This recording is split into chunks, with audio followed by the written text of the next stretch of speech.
Episode 2। राजकुमारी चांदनी कुछ समझ पाती उससे पहले ही युवराज सम्राट सिंह ने उनका हाथ पकड़कर उन्हें खींच लिया और कहीं ले जाने लगे। वहीं दूर खड़े युवराज यश प्रताप सिंह ने जब ये दृश्य देखा तो उनकी आंखें गुस्से से लाल हो गईं।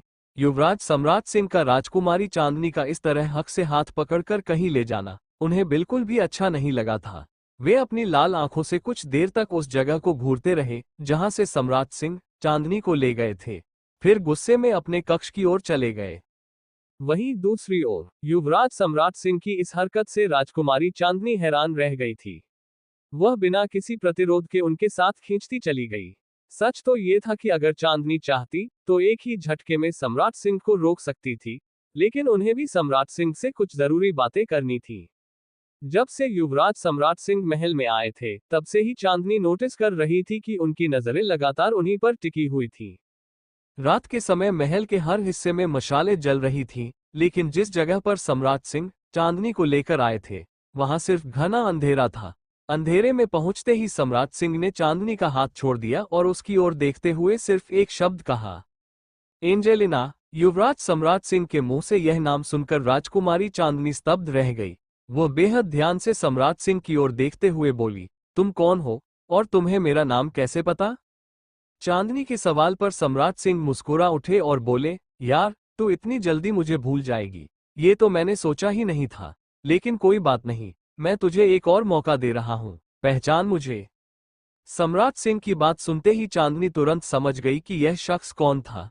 उसने बिना एक पल गंवाए सम्राट सिंह को जोरदार मुक्का मारा और गुस्से में कहा, यू बास्टर्ड, सार्थक।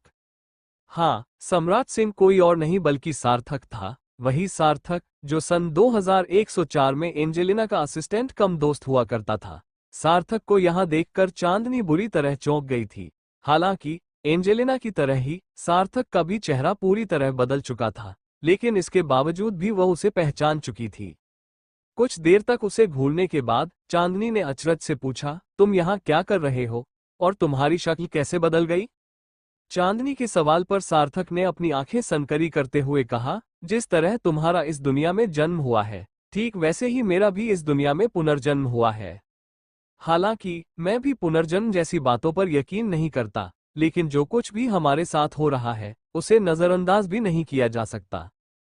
वैसे मैं तो युवराज सम्राट सिंह के रूप में यहाँ पर हूँ, लेकिन तुम तो सीधे बेवकूफ और बददिमाग राजकुमारी चांदनी बनकर यहाँ आए हो।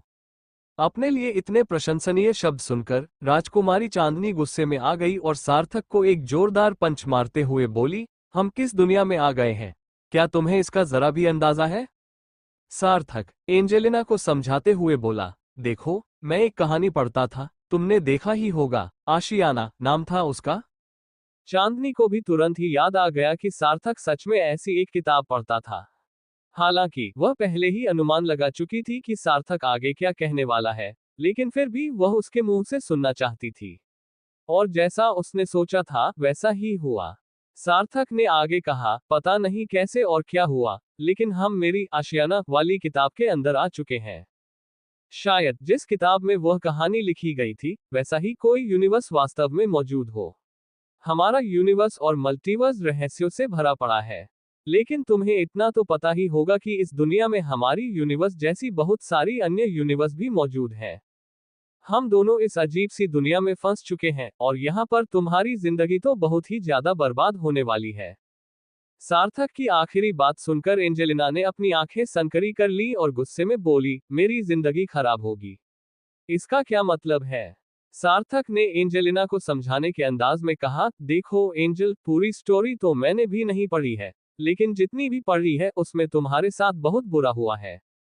चांदनी गुस्से में आकर चिल्लाई, सार्थक, सस्पेंस क्रिएट करने की जरूरत नहीं है, चुपचाप जो भी पता है सब कुछ साफ साफ बताओ। चांदनी को इस हालत में देखकर सार्थक ने एक लंबी सांस ली और बोला, जैसा कि तुम्हें पता ही होगा, राजकुमारी चांदनी कितनी बेवकूफ और कमजोर किस्म की लड़की थी, जिसे कोई भी मारकर चला जाता था और वह बस रोती ही रह जाती थी। और अभी तक तुम्हें यह भी समझ आ गया होगा कि राजकुमारी चांदनी यहाँ के युवराज को बहुत पसंद करती है, लेकिन यहाँ का युवराज उसके साथ बहुत बुरा बर्ताव करता है। राजकुमारी चांदनी सार्थक की इस बात से सहमत थी, क्योंकि यहाँ आने के पहले ही दिन उसे इन सब चीजों के बारे में पता लग चुका था।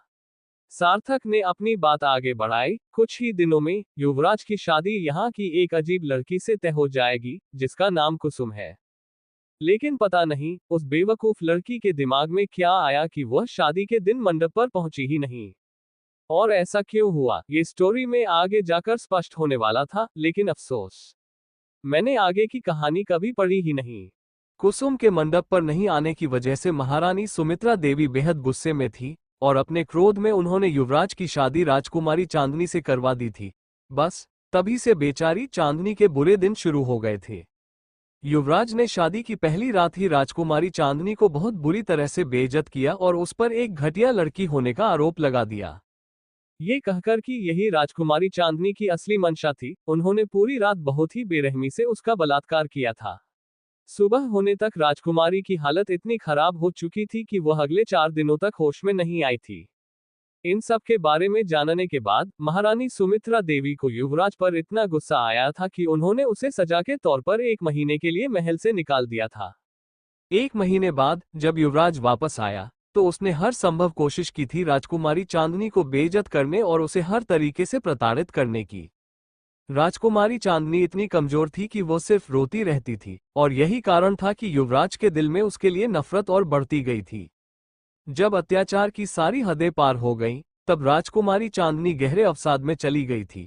फिर एक वक्त ऐसा भी आया जब युवराज किसी युद्ध के लिए बाहर गया हुआ था और इसी दौरान राजकुमारी चांदनी की हत्या कर दी गई थी। राजकुमारी चांदनी की हत्या उनके 18वें जन्मदिन के 6 महीने बाद हुई थी, लेकिन इस हत्या का आरोप युवराज पर लगा था। ये सच था या नहीं, इसका किसी को पता नहीं चला, लेकिन इतना तय था कि उनकी हत्या बहुत ही बेरहमी से की गई थी। राजकुमारी चांदनी की मौत के बाद युवराज को बहुत पछतावा हुआ था और अपराधबोध के कारण उसने खुद को शराब के नशे में डुबो दिया था।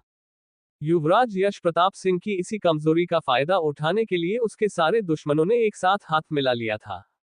सार्थक अपनी बात बीच में ही रोकते हुए बोला, आगे भी बहुत कुछ हुआ था। शायद कहानी में राजकुमारी चांदनी एक बार फिर वापस आ गई थी, लेकिन मुझे पक्का नहीं पता कि आखिर में क्या हुआ था।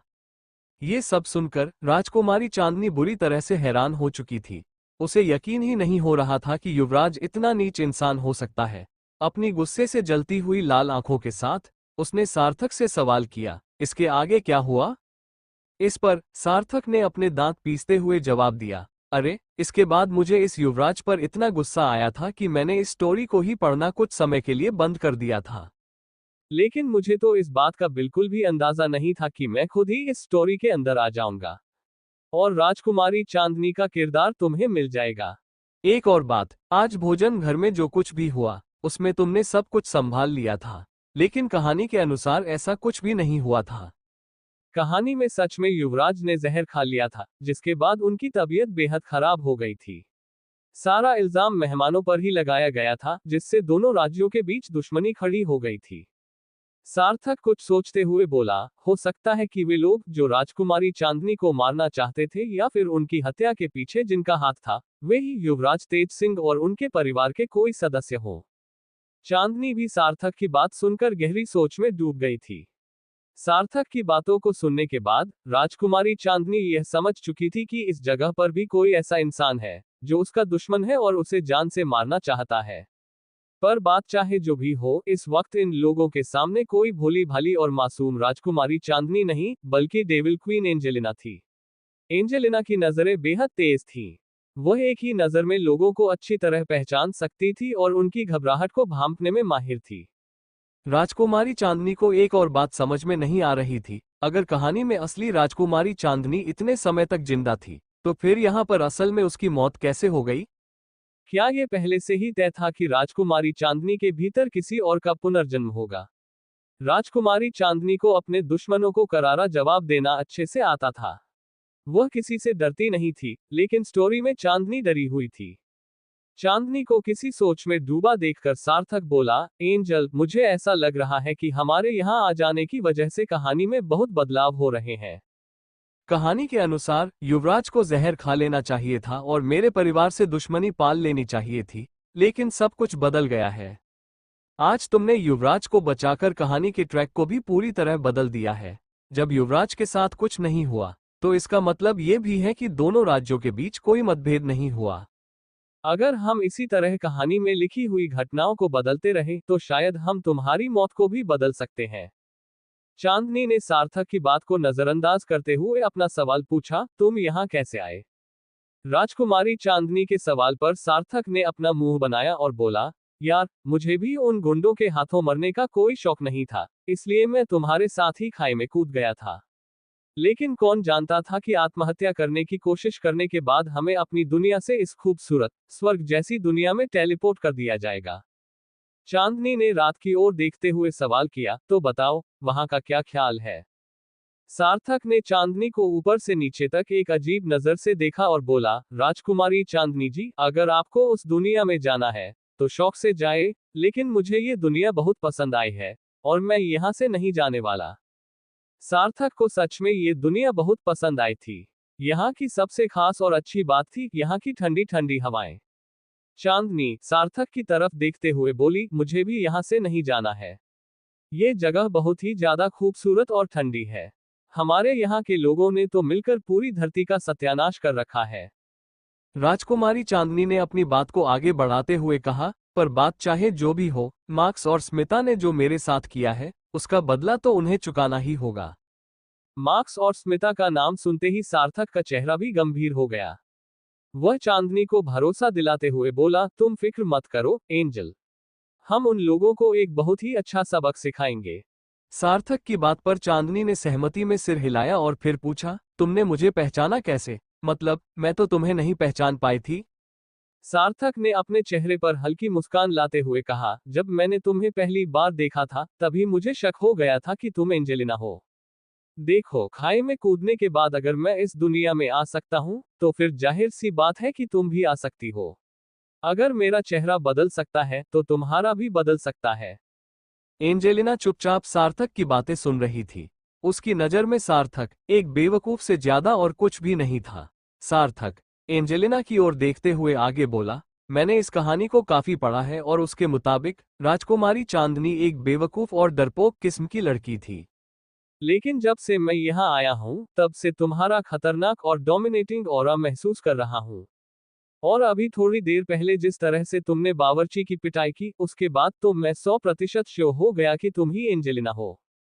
वरना असली राजकुमारी चांदनी एक डरपोक लड़की थी। उसमें इतनी हिम्मत नहीं थी कि अकेले ही किसी बावर्ची जैसे मोटी चमड़ी वाले इंसान की धुनाई कर सके। सार्थक की बात सुनकर राजकुमारी चांदनी ने अपनी आंखें घुमा ली। उसे हमेशा से ही सार्थक की बातें बेहद इरिटेटिंग लगती थी। राजकुमारी चांदनी सार्थक की बेफिजूल की बातें सुनकर पक चुकी थी। उसने सार्थक को अपने साथ खींचकर अपने कमरे में ले गई। अपने कमरे में आने के बाद राजकुमारी चांदनी ने अपने कमरे का बड़ा सा दरवाजा बंद कर दिया और सार्थक को अपने साथ अपनी लैब में ले गई। सार्थक के लिए चांदनी की लैब कोई नई बात नहीं थी। वह पहले भी कई बार वहां आ चुका था। वह इधर उधर घूमकर सारे गैजेट्स को देखने लगा। सारे गैजेट्स को देखने के बाद अचानक ही उसकी नजर एक ऐसे गैजेट पर गई जिसे देखकर वह बुरी तरह डर गया। सार्थक को डरा हुआ देखकर राजकुमारी चांदनी हंसने लगी और बोली, तुम सच में बहुत डरपोक हो सार्थक। वो कोई कटे सिर का भूत नहीं है। चांदनी की बात सुनकर सार्थक ने अपनी आंखें छोटी कर ली और अपने चेहरे के डर को छुपाने की कोशिश की। चांदनी ने उसे पूरी तरह इग्नोर करते हुए कहा, वो लक्ष्य है।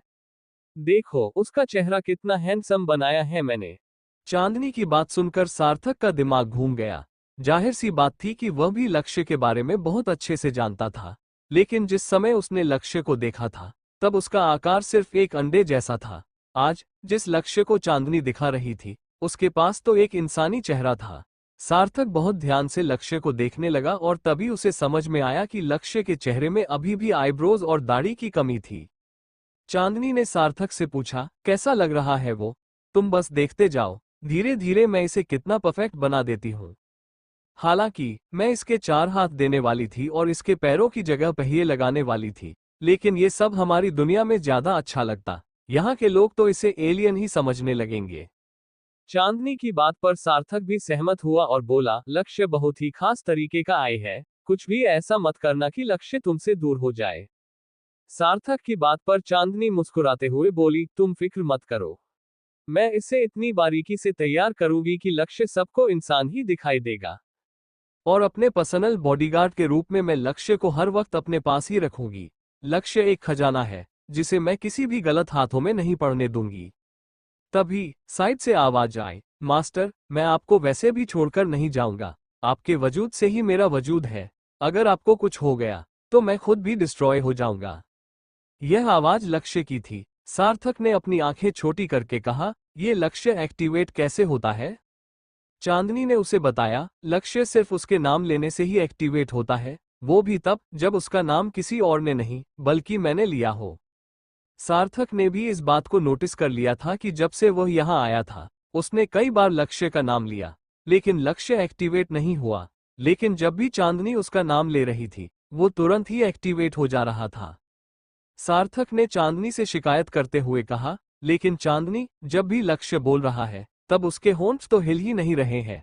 क्या तुमने उसे उसके होठों से कनेक्ट नहीं किया? चांदनी ने सार्थक की बात पर जवाब देते हुए कहा, मैं उसके होठों को एक बार फिर से बनाना चाहती हूँ। मुझे उसके होंठ कुछ खास अच्छे नहीं लग रहे हैं। मैं लक्ष्य को किसी फैक्ट्री में नहीं बल्कि अपने हाथों से बना रही हूँ, और यह किसी नॉर्मल आई से लाख गुना ज्यादा एडवांस और एक्सपेंसिव है। मैं चाहती हूँ कि मेरा लक्ष्य दुनिया का सबसे बेहतरीन आई बने। तभी एक बार फिर लक्ष्य की आवाज आए, मास्टर, आप बिल्कुल भी फिक्र मत कीजिए। मैं आपको 10,000 हैंडसम लड़कों की तस्वीरें दिखा सकता हूँ। आप उन्हीं में से किसी एक के जैसा मेरा चेहरा बना दीजिए। चांदनी गुस्से में लक्ष्य को डांटते हुए बोली, are you out of your mind Lakshya? I don't want anything. तुम सबसे ज्यादा खास हो और तुम्हारा चेहरा दुनिया में सबसे यूनिक होगा। अब चुपचाप डीएक्टिवेट हो जाओ। सार्थक थोड़ा चिढ़ते हुए बोला, यार, जब भी तुम्हें मेरे सामने लक्ष्य के बारे में कुछ बात करनी हो तो उसे किसी और नाम से बुलाया करो ताकि वह एक्टिवेट ना हो जाए। मैं तो कहता हूं कि तुम शॉर्टकट में उसे लकी नाम से बुलाया करो। चांदनी चिढ़ते हुए बोली, नहीं, मेरे लक्ष्य का नाम मेरी माँ ने लक्ष्य ही रखा था और उसका नाम हमेशा लक्ष्य ही रहेगा। तभी एक बार फिर से लक्ष्य बोल उठा, मास्टर, अगर आप चाहती हैं कि मेरा नाम हमेशा लक्ष्य ही रहे तो मैं इसकी सेटिंग कर सकता हूँ। चांदनी ने उसे डांटते हुए कहा, मुंह बंद रखो अपना, और बिना मेरी परमिशन के अपने सिस्टम में कोई भी सेटिंग करने की कोशिश मत करना, वरना मैं तुम्हें डिस्ट्रॉय कर दूंगी। चांदनी की बात सुनकर लक्ष्य एकदम चुपचाप बिना किसी एक्सप्रेशन के खड़ा रहा। चांदनी ने बेशक उसका चेहरा बना दिया था, लेकिन उसके चेहरे में अभी कोई मूवमेंट नहीं हो रहा था। अभी चांदनी को लक्ष्य को पूरी तरह कंप्लीट करने में बहुत मेहनत लगने वाली थी। सार्थक लक्ष्य को देखते हुए बोला, चलो, तुमने उसकी दाढ़ी और आईब्रोज नहीं बनाई, कोई बात नहीं, लेकिन बंदा हैंडसम बहुत लग रहा है। मुझे तो डर इस बात का है कि जब लक्ष्य कंप्लीट होकर सबके सामने आएगा तब लड़कियां अपना दिल ही हार बैठेगी इस पर, और बेचारियों को ये भी पता नहीं होगा कि लक्ष्य के अंदर किसी भी तरह की कोई भी फीलिंग नहीं है। अब भला किसी आई के अंदर कोई फीलिंग होती है क्या? मैं तो देखने के लिए बहुत एक्साइटेड हूं कि लक्ष्य की वजह से यहां न जाने कितनी लड़कियों के दिल टूटने वाले हैं। चांदनी अपनी आंखें छोटी करके सार्थक की सारी बकवास सुन रही थी। उसे अपने लक्ष्य के बारे में कुछ भी सुनना बिल्कुल पसंद नहीं था। वो अपनी छोटी आंखों से सार्थक को घूरते हुए बोली, लक्ष्य मेरा है और तुम्हें कोई हक नहीं है उसकी बुराई करने का। अपना नाम सुनकर लक्ष्य एक बार फिर एक्टिवेट हो गया और बोला, मुझ पर सिर्फ मास्टर का अधिकार है और उनके अलावा कोई और मेरी बुराई नहीं कर सकता। लक्ष्य को बार बार इस तरह एक्टिवेट होते देखकर चांदनी को गुस्सा आने लगा। उसने लक्ष्य को इग्नोर करते हुए सार्थक को अपने लैब और रूम से बाहर निकाल दिया। इसके बाद वह लक्ष्य को ध्यान से देखने लगी। तभी उसे समझ में आया कि उसे लक्ष्य को फेशियल एक्सप्रेशन बदलना भी सिखाना होगा। वो हर वक्त बिना किसी भाव के नहीं रह सकता। इस तरह बिना किसी एक्सप्रेशन के घूमना सभी के दिलों में शक पैदा कर सकता था। हालांकि लक्ष्य पूरी तरह से राजकुमारी चांदनी के कंट्रोल में था और वो उसकी हर बात मानता था, लेकिन चांदनी को महसूस हुआ कि उसे अभी लक्ष्य के चेहरे पर और मेहनत करने की जरूरत थी। हालांकि इन दिनों चांदनी का पूरा ध्यान सिर्फ और सिर्फ अपने अंदर के ड्रग का एंटीडोट बनाने में जा रहा था। वो एक लंबी सांस लेते हुए अगले दिन सुबह एक बार फिर से रॉकेट लॉन्च करने का प्लान बनाने लगी। इस बार रॉकेट को सुबह में लॉन्च करना ज्यादा सुरक्षित रहेगा, क्योंकि पिछली बार गांव के कुछ लोगों ने रॉकेट को लॉन्च होते हुए देख लिया था और उन्होंने इसे भूत का खिताब दे दिया था। रॉकेट को लॉन्च करने के लिए पहले चांदनी को सटीक मेजरमेंट करना जरूरी था। वो रॉकेट को सीधे चांद के पोल पर लैंड करवाने वाली थी। चांदनी जानती थी कि चांद के पोल पर पानी के कुछ अंश मौजूद हैं। वही खास जगह थी जहां वह अपने एंटीडोट के लिए आवश्यक पौधा उगा सकती थी। रॉकेट में एक बहुत ही छोटा सा रोबोट होगा जिसके नाखून बहुत बड़े बड़े होंगे। वो अपने नाखूनों से ही चांद की जमीन को खरोंच कर वहां बीज डाल देगा। इसके बाद वो अपने अंदर का कुछ पानी वहां छिड़क देगा और यदि पानी की मात्रा कम पड़ी तो वो पोल पर मौजूद पानी के अंशों का सहारा लेगा। यही सब सोचकर चांदनी अगले दिन की तैयारी करने लगी। लगभग रात के 1 बजे राजकुमारी चांदनी का काम खत्म हुआ। काम खत्म होने के बाद वह बहुत ज्यादा थक चुकी थी। उसने जल्दी से अपना मुंह हाथ धोकर खुद को फ्रेश किया और अपने कमरे में आ गई। हमेशा की तरह उसने अपना लहंगा, ब्लाउज और दुपट्टा निकालकर दूर फेंक दिया। आज राजकुमारी चांदनी इतनी ज्यादा थकी हुई थी कि उसने शॉर्ट्स तक नहीं पहने और वैसे ही अपने इनरवियर में सो गई। वैसे भी दिन भर इतने भारी भरकम लहंगे पहनकर रहने के बाद जब हम सोने से पहले लहंगा उतारते हैं तो ऐसा महसूस होता है जैसे हम हवा में तैर रहे हों। सोते वक्त मन ही मन चांदनी सोच रही थी कि उसे जल्द से जल्द लक्ष्य के हाथ भी बना देने चाहिए ताकि सोते समय वो उसके पैर दबा सके। लक्ष्य पर दया खाने की कोई जरूरत नहीं थी कि चांदनी उसे नौकरों की तरह ट्रीट करेगी। अरे, जब गर्मी में हम पंखा चलाते हैं तब क्या हमें पंखे पर तरस आता है कि उसके हाथ दुखने लगेंगे? नहीं, क्योंकि पंखा एक मशीन है। बिल्कुल उसी तरह लक्ष्य भी एक मशीन था और उसके अंदर किसी भी तरह की कोई भावना नहीं थी। और रोबोट को कोई भी अपने फायदे के लिए ही बनाता है। डोरेमोन देखकर यह मत समझना कि रोबोट में कोई फीलिंग होती है। रोबोट जो कुछ भी बोलता है उसे हमने उस तरीके से प्रोग्राम किया होता है कि वह हमें उसी अंदाज में जवाब दे। रोबोट के अंदर जितनी भी जानकारी होती है वह इंसानों द्वारा ही उसमें इनपुट की जाती है। इन्हीं ख्यालों में डूबते डूबते राजकुमारी चांदनी सो गई। वहीं दूसरी तरफ राजकुमारी चांदनी तो मस्त अपने कक्ष में सो रही थी, लेकिन आज भोजन घर में जो हरकत हुई थी उसकी वजह से युवराज यश प्रताप सिंह की नींद उड़ी हुई थी। पहले उन्होंने कभी चांदनी को नोटिस नहीं किया था क्योंकि उनकी नजर में वह एक बेवकूफ लड़की थी। लेकिन हाल के दिनों में चांदनी का व्यवहार काफी बदला बदला सा लग रहा था। युवराज भी कहीं न कहीं यह महसूस कर रहे थे कि वे राजकुमारी चांदनी के इस नए रूप से प्रभावित हो रहे थे। उन्हें समझ नहीं आ रहा था कि जो लड़की पहले किसी की ऊंची आवाज से भी डर जाती थी, उसने आज किसी शेरनी की तरह एक गद्दार को सबक सिखा दिया। राजकुमारी चांदनी की आंखों में जो चमक थी जब वह उस बावर्ची को सबक सिखा रही थी, युवराज उस नजारे को भूल ही नहीं पा रहे थे। उन्होंने बहुत मुश्किल से खुद को सुलाने की कोशिश की और आखिरकार देर रात उन्हें नींद आ ही गई। लेकिन सोने के बावजूद भी उनके सपनों में राजकुमारी चांदनी ही नजर आ रही थी। लेकिन इस सपने में राजकुमारी चांदनी अकेली नहीं थी, युवराज सम्राट सिंह भी वहां मौजूद थे, जो चांदनी के बेहद करीब खड़े थे। उन दोनों को इतना नजदीक देखकर दूर खड़े युवराज यश प्रताप सिंह गुस्से और जलन से बौखला गए। लेकिन अजीब बात यह थी कि वे अपने शरीर को हिला भी नहीं पा रहे थे। कहते हैं ना, हम जिन चीजों के बारे में सोचते हुए सोते हैं वही चीजें हमारे सपनों में आ जाती हैं। युवराज यश प्रताप सिंह के दिलो दिमाग में नींद में जाने के ठीक 2 मिनट पहले तक बस राजकुमारी चांदनी ही चल रही थी और उनके हाथ को थामे हुए युवराज सम्राट सिंह भी। यही सब सोचने की वजह से उनके सपने में भी वही सब चीजें दिखाई दे रही थीं। वे फ्रस्ट्रेशन की वजह से जोर से चिल्लाना चाह रहे थे, लेकिन उनके मुंह से आवाज ही नहीं निकल रही थी। यूं कहें तो वे स्लीपिंग पैरालिसिस की अवस्था में चले गए थे। वे अपने सपने में ही समझ चुके थे कि वे सपना देख रहे हैं, लूसीड ड्रीमिंग। अपने साथ हो रही इन्हीं घटनाओं की वजह से युवराज पूरी रात नहीं सो पाए और अगले दिन इसका परिणाम ये हुआ कि उनकी आंखों के नीचे हल्के डार्क सर्कल्स बन गए। अगली सुबह राजकुमारी चांदनी जब सोकर उठी तो उनका मूड बहुत फ्रेश था। उन्हें इस बात की बेहद खुशी थी कि वे इस दुनिया में अकेली नहीं थी। यहाँ पर उनका सबसे अच्छा दोस्त सार्थक भी था। चांदनी को सार्थक पर पूरा भरोसा था, लेकिन स्मिता और मार्क्स वाले हादसे के बाद उनका भरोसा थोड़ा डगमगा गया था। हालांकि जब चांदनी को पता चला कि उनकी जानकारी न देने के कारण सार्थक खाई में कूद गया था, तब से उन्हें सार्थक पर खुद से भी ज्यादा भरोसा हो गया था।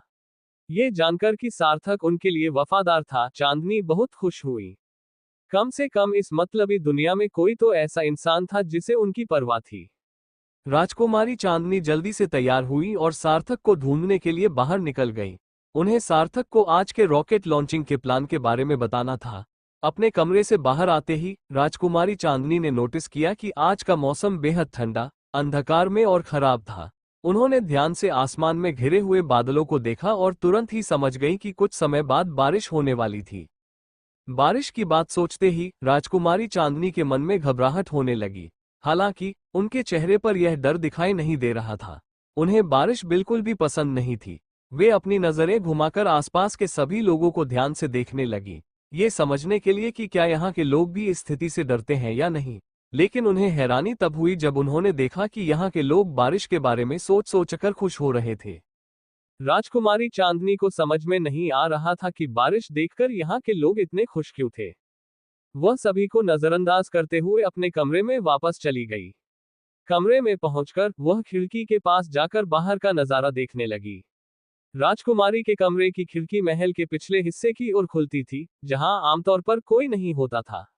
वह खिड़की के पास जाकर साफ महसूस कर सकती थी कि ठंडी ठंडी हवाएं बह रही थी। राजकुमारी चांदनी की दुनिया में जब भी बारिश होने वाली होती थी तो आसमान लाल रंग का हो जाता था और गर्म हवाएं बहने लगती थी। लेकिन यहाँ आसमान काला था और दिल को छू लेने वाली ठंडी हवाएं बह रही थी। राजकुमारी चांदनी ने देखा कि अचानक हल्की हल्की बारिश शुरू हो चुकी थी। वो बारिश देखकर तनाव में आ गई थी, क्योंकि सन 2104 में जब भी बारिश होती थी तो मुश्किल से आधे घंटे तक ही टिक पाती थी। उस समय वातावरण में इतना अधिक कार्बन डाइऑक्साइड भरा होता था कि बारिश जैसा मौसम होने के बावजूद भी वहां गर्म हवाएं चलती थीं। जितनी देर में बारिश की बूंदें आसमान से गिरकर जमीन तक पहुंचती थीं, उतनी ही देर में वातावरण के उच्च तापमान के कारण वे लगभग 1 किलोमीटर ऊपर ही 45 डिग्री सेल्सियस तक गर्म हो जाती थीं। यह उतना डरावना नहीं था, लेकिन अगर कोई इंसान बारिश की बूंदों के संपर्क में आ जाता तो उसकी त्वचा बुरी तरह क्षतिग्रस्त हो जाती थी। बहुत ही अजीब ढंग से बारिश की बूंदें इंसान की त्वचा पर प्रतिक्रिया करती थीं। फैक्ट्रियों से निकलने वाले धुएं और रसायनों के बादलों में मिलने से एक अलग ही प्रकार का रासायनिक मिश्रण बन जाता था। जब बारिश होती थी तो आसमान से यही रसायन बरसता था, जो एसिड की तरह ही असर करता था, लेकिन एसिड की तुलना में त्वचा को 70% कम नुकसान पहुंचाता था। इस दुनिया में एंजेलिना के जन्म से पहले से ही ऐसा होता आ रहा था। हम ये कह सकते हैं कि एंजेलिना ने कभी असली पानी की बूंदों वाली बारिश देखी ही नहीं थी। उस दुनिया में जब भी बारिश होती थी तो सभी लोग अपने घरों में छिप जाया करते थे। यही सब सोचते हुए राजकुमारी चांदनी ने एक ठंडी आह भरी। वह हल्के हल्के आसमान से बरस रही पानी की बूंदों को देख रही थी। राजकुमारी चांदनी को ये सब कुछ अजीब लग रहा था। पानी की बूंदों में से किसी भी रसायन की गंध नहीं आ रही थी। हर तरफ सिर्फ पानी और गीली मिट्टी की भीनी भीनी खुशबू फैली हुई थी। राजकुमारी चांदनी की आंखें हैरानी से बड़ी हो चुकी थीं। उसने आसमान में छाए घने बादलों की ओर देखा। वो सिर्फ बादलों को देखकर बता सकती थी कि यह बारिश बहुत तेज होने वाली थी और लगभग 4-5 दिनों तक जारी रहने वाली थी। 4-5 दिनों तक लगातार होने वाली बारिश तो राजकुमारी चांदनी ने पहले कभी नहीं देखी थी। वो आसपास की हर चीज को देखने लगी। तभी उसने महल के पीछे पीपल के पेड़ के पास एक छोटे से बच्चे को देखा, जो बारिश में भीग रहा था। वह अपने कपड़े उतारकर बड़े मजे से बारिश के पानी में नहा रहा था। राजकुमारी चांदनी को हैरानी तो तब हुई जब उसने देखा कि बारिश के पानी से बच्चे की त्वचा को कोई नुकसान नहीं हो रहा था, बल्कि उसकी त्वचा और भी निखर रही थी। राजकुमारी चांदनी की आंखों में अचानक चमक आ गई।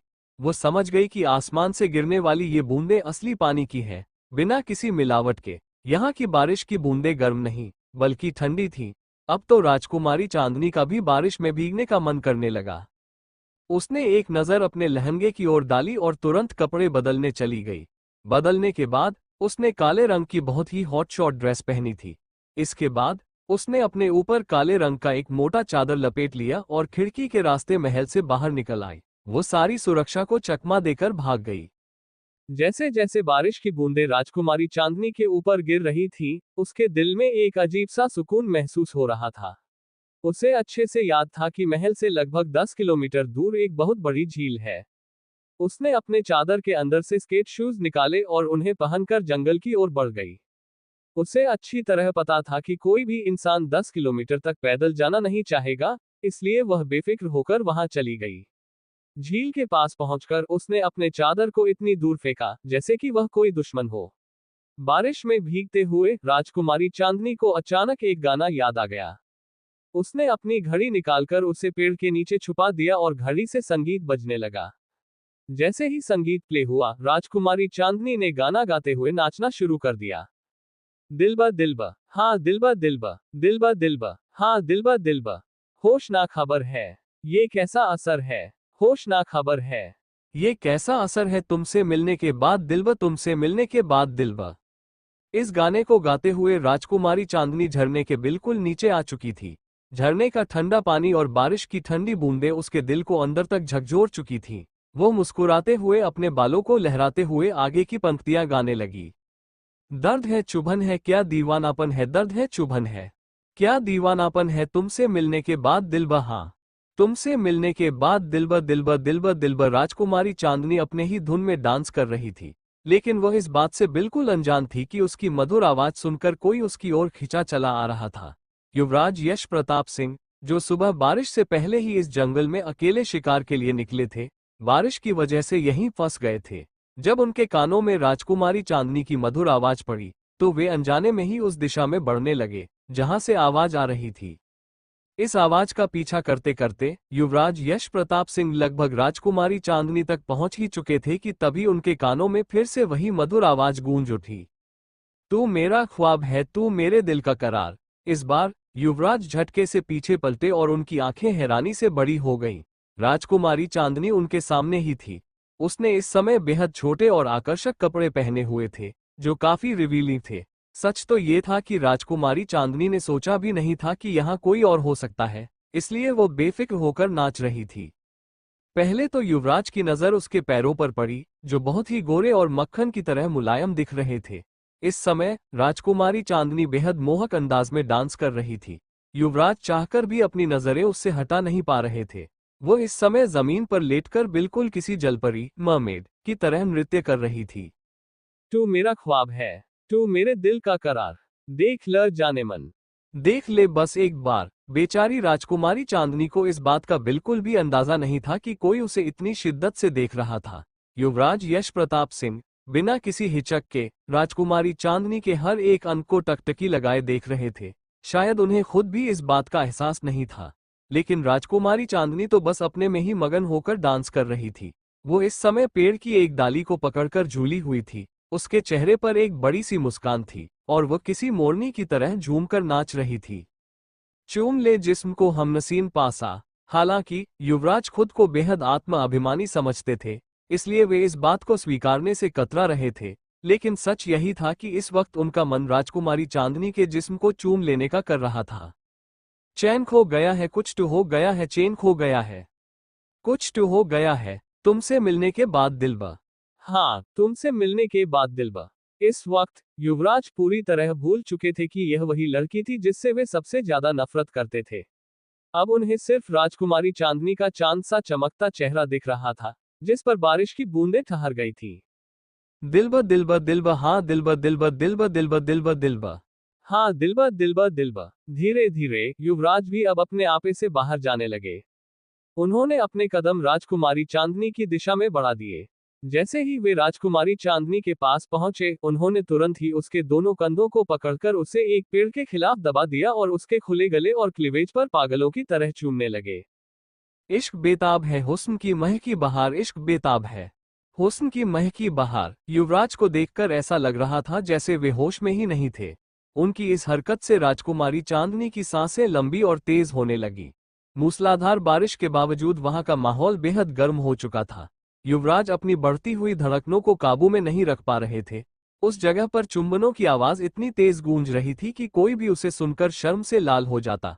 उस जगह पर सिर्फ राजकुमारी चांदनी और युवराज यश प्रताप सिंह की तेज होती सांसों और धड़कनों की ही आवाज गूंज रही थी। डोरिया किस लिए अब इंतजार। फिर युवराज नीचे झुक गए और राजकुमारी चांदनी के पैरों और उसकी जांघों को किसी भूखे भेड़िए की तरह चूमने लगे। वे हल्के हल्के से उसे काट भी रहे थे।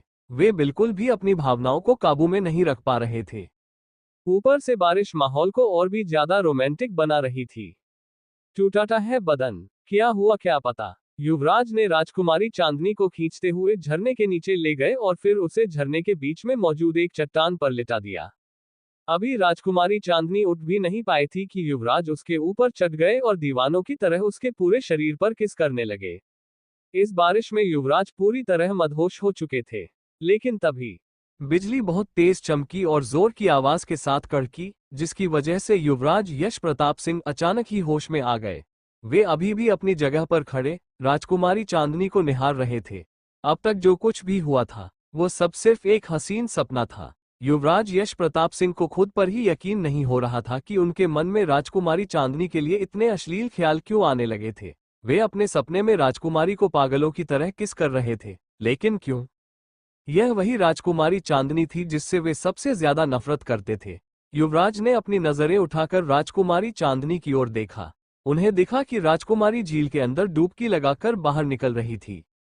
प्यास में ढली हूँ रात दिन जली हूँ, प्यास में ढली हूँ रात दिन जली हूँ, तुमसे मिलने के बाद दिलबा, हाँ तुमसे मिलने के बाद दिलबा। युवराज यश प्रताप सिंह को अपनी ही की गई हरकत पर बेहद शर्मिंदगी महसूस हो रही थी और उन्हें खुद पर ही बहुत गुस्सा आने लगा था। वे ऐसे इंसान बिल्कुल भी नहीं थे जो किसी स्त्री के तन को देखकर उसकी ओर आकर्षित हो जाएं। लेकिन फिर आज युवराज यश प्रताप सिंह राजकुमारी चांदनी की तरफ इतना आकर्षित क्यों हो रहे थे? वही राजकुमारी चांदनी युवराज की सोच से अनजान अपने ही ख्यालों में मग्न होकर मोरनी की तरह नाचने में व्यस्त थी। होश ना खबर है ये कैसा असर है, होश ना खबर है ये कैसा असर है, तुमसे मिलने के बाद दिलबा, हाँ तुमसे मिलने के बाद दिलबा। युवराज गुस्से में राजकुमारी चांदनी की ओर एक नजर डालते और तुरंत ही वहां से निकल जाते। वे अब और राजकुमारी चांदनी की तरफ नहीं देखना चाहते थे। इस वक्त उन्हें खुद पर बेहद गुस्सा आ रहा था। वे ऐसे इंसान बिल्कुल भी नहीं थे जो इतनी आसानी से बहक जाएं, वो भी राजकुमारी चांदनी जैसी बेवकूफ लड़की को देखकर। वहीं युवराज के आने और जाने से अनजान राजकुमारी चांदनी अब भी नाच रही थी। उसने शायद अपनी जिंदगी में पहली बार शुद्ध पानी की बारिश देखी थी, जो सिर्फ आधे घंटे के लिए नहीं बल्कि 4-5 दिनों तक लगातार बरस सकती थी। बादल बहुत ही ज्यादा घने थे और राजकुमारी चांदनी ने ठान लिया था कि जब तक बारिश होती रहेगी वो रोजाना बारिश में ही स्नान करेगी। अगर राजकुमारी को सबसे ज्यादा कोई चीज अच्छी लग रही थी तो वह थी बारिश के दौरान मौसम का ठंडा हो जाना। बारिश की ठंडी ठंडी बूंदें उसके चेहरे से होते हुए उसके दिल तक उतर रही थी। कोई सोच भी नहीं सकता था कि इस वक्त राजकुमारी चांदनी कितनी ज्यादा खुश थी। वह बार बार नाच रही थी और गाना गा रही थी। बारिश बहुत तेज हो रही थी, लेकिन राजकुमारी चांदनी को कोई फर्क नहीं पड़ रहा था। वह मजे से तब तक बारिश में भीगती रही जब तक उसे छींक नहीं आ गई। छींक आने के बाद राजकुमारी चांदनी समझ चुकी थी कि वो सच में बहुत ज्यादा देर कर चुकी थी। आसमान में काले बादलों को देखकर साफ समझ में आ रहा था कि बारिश अभी 4-5 दिनों तक और होने वाली थी। अगले दिन भी यहां आने का सोचकर राजकुमारी चांदनी न चाहते हुए भी महल वापस लौट गई।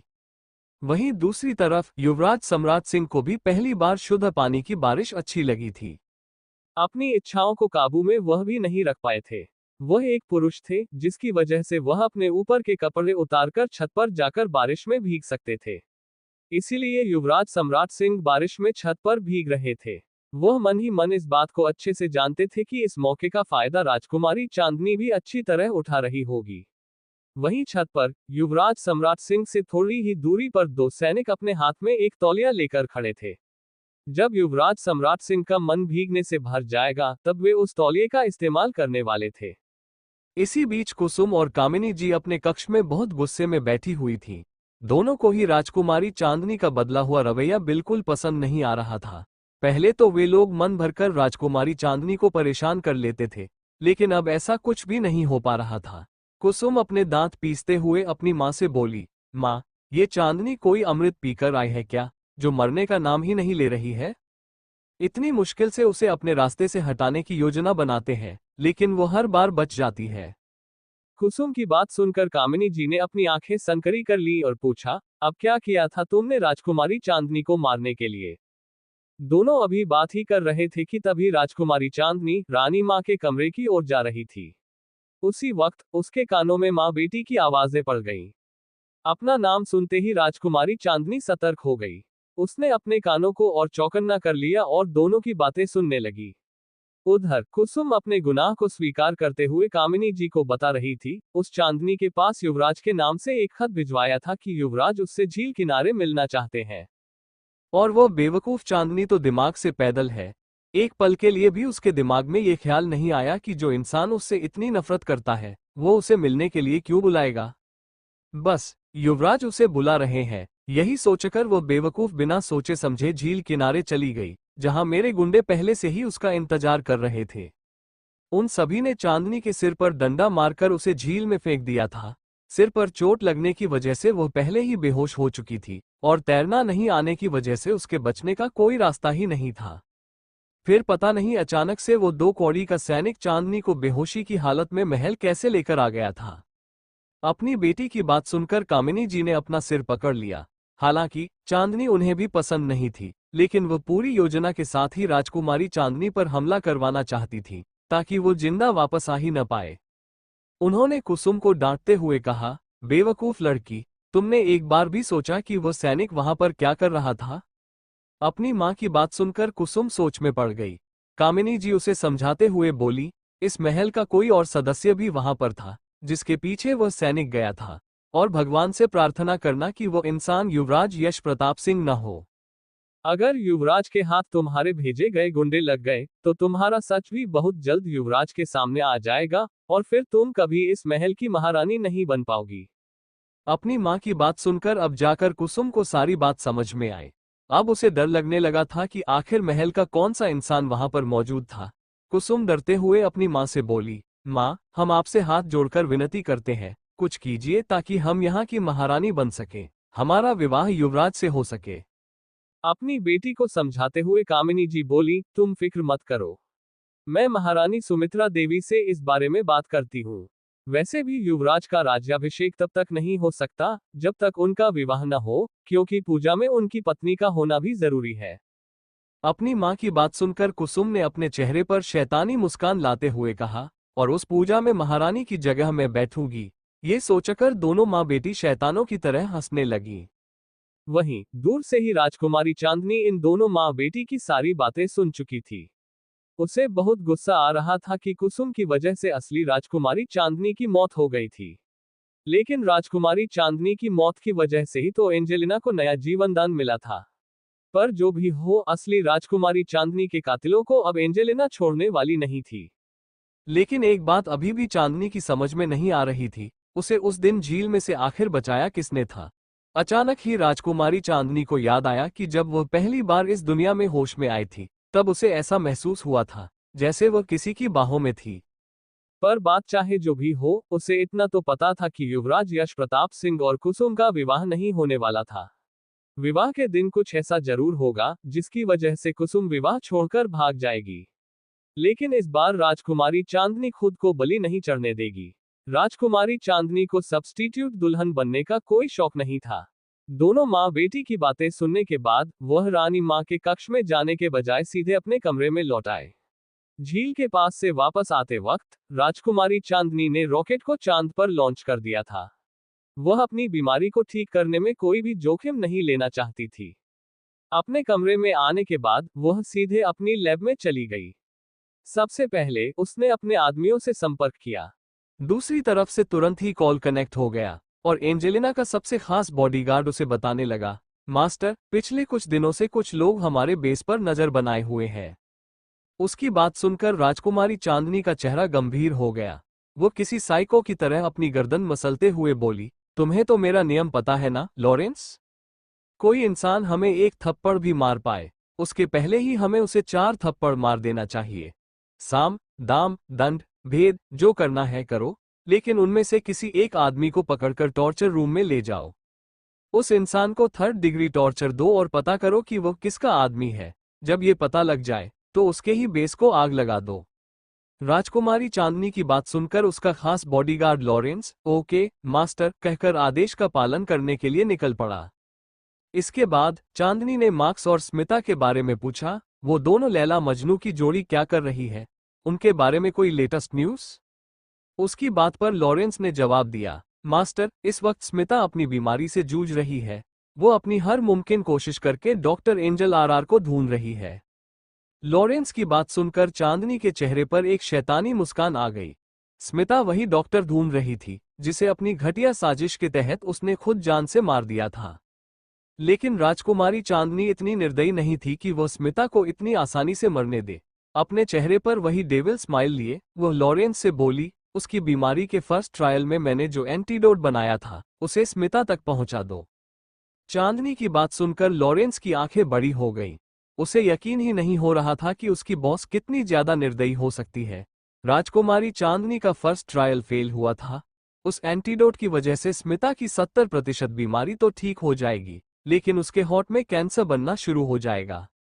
लेकिन लॉरेंस भी बेचारा क्या ही कर सकता था।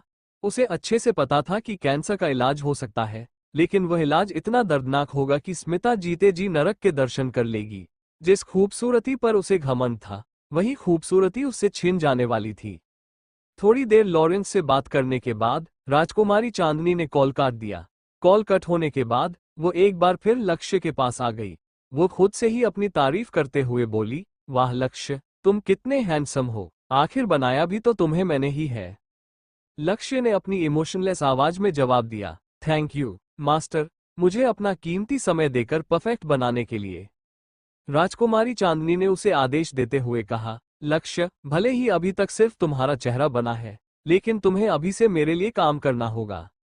लक्ष्य बिल्कुल किसी आज्ञाकारी बच्चे की तरह बोला, ओके मास्टर।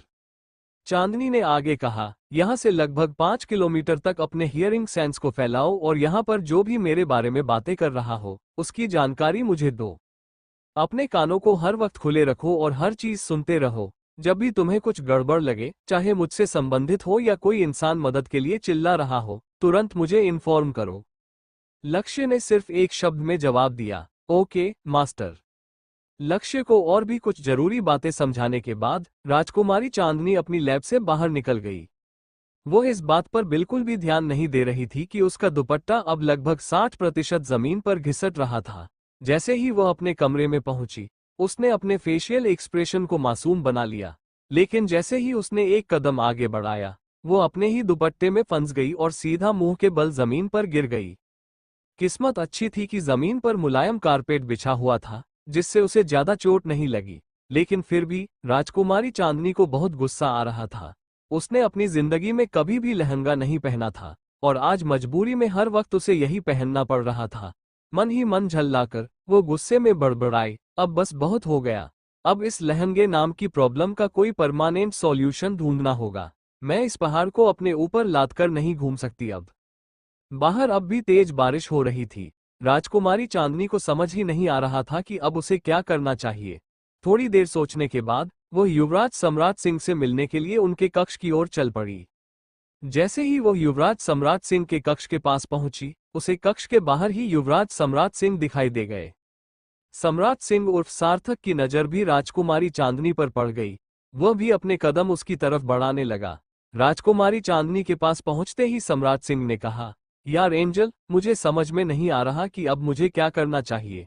यहाँ तो मैं बेरोजगार बना हुआ हूँ। चांदनी ने उसे इग्नोर करते हुए कामिनी जी और कुसुम की सारी बातें बता दी। सिर्फ इतना ही नहीं, बल्कि उसने स्मिता और उसकी कंडीशन के बारे में भी इन्फॉर्म कर दिया। सार्थक को समझ ही नहीं आ रहा था कि पिछले जन्म में सबको पता नहीं क्यों एंजेलिना से प्रॉब्लम थी और इस जन्म में पता नहीं क्यों सबको राजकुमारी चांदनी से प्रॉब्लम हो रही थी।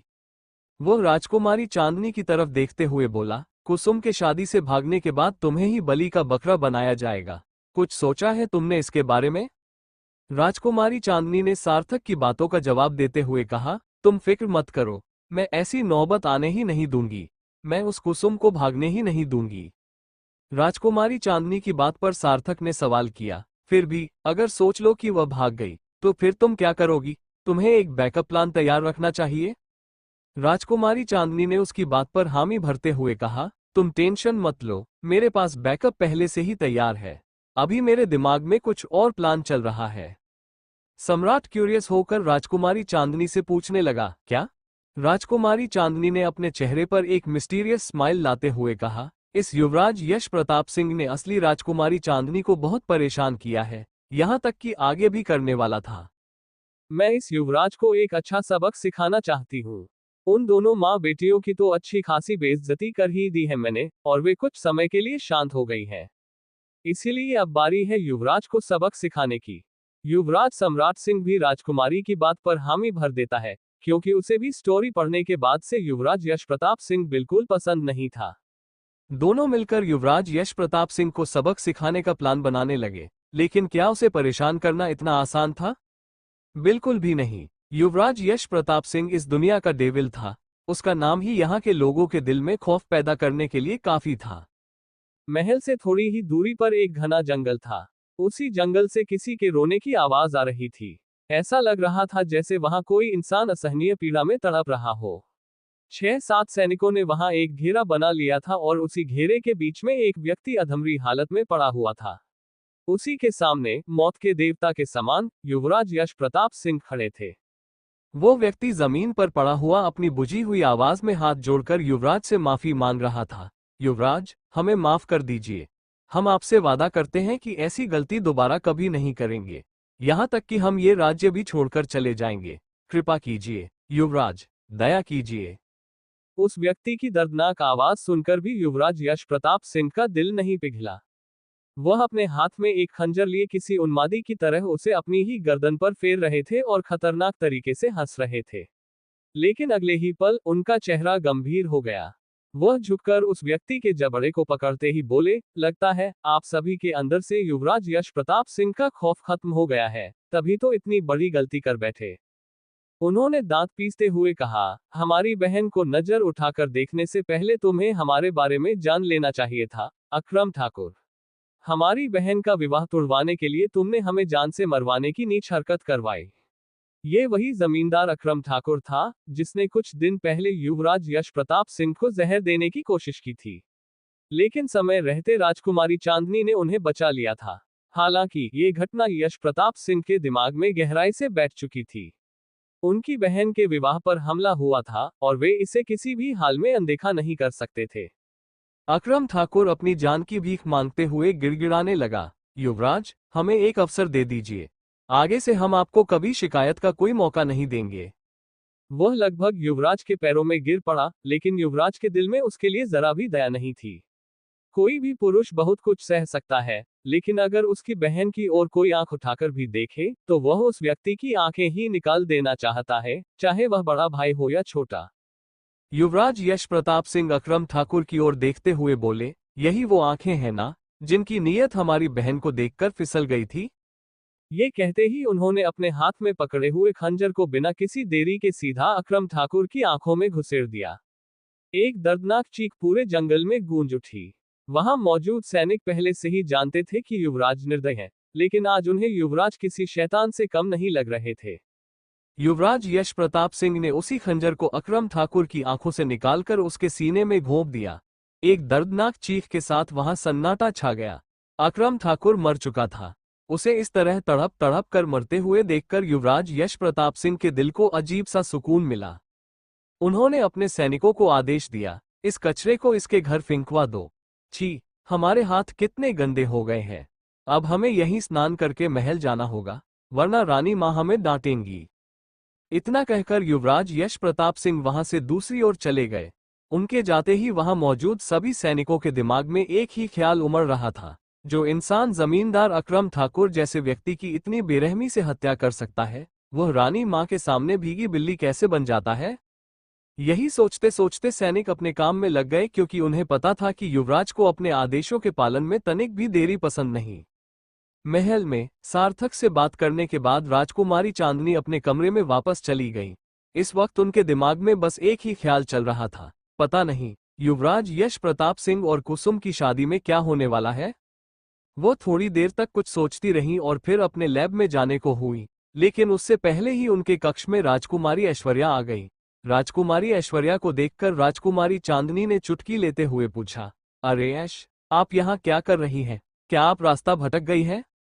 राजकुमारी ऐश्वर्या ने अपनी आंखें संकुचित कर चांदनी को घूरा और बोली, आजकल आप कुछ ज्यादा ही सोचने लगी हैं, चांद।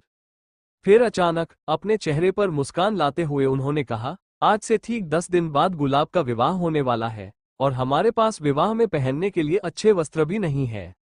राजकुमारी चांदनी ने अपनी आंखें छोटी करके ऐश्वर्या के अभी पहने हुए कपड़ों को देखा, फिर अपने सिर को हल्का सा झटका दिया। राजकुमारी ऐश्वर्या ने अपनी बात को आगे बढ़ाते हुए कहा, चांद, चलिए ना, आज आप और हम वस्त्र खरीदने के लिए बाजार चलते हैं। पिछले कुछ दिनों से हम महल से बाहर निकले ही नहीं हैं। राजकुमारी चांदनी को ऐश्वर्या का सुझाव बहुत अच्छा लगा।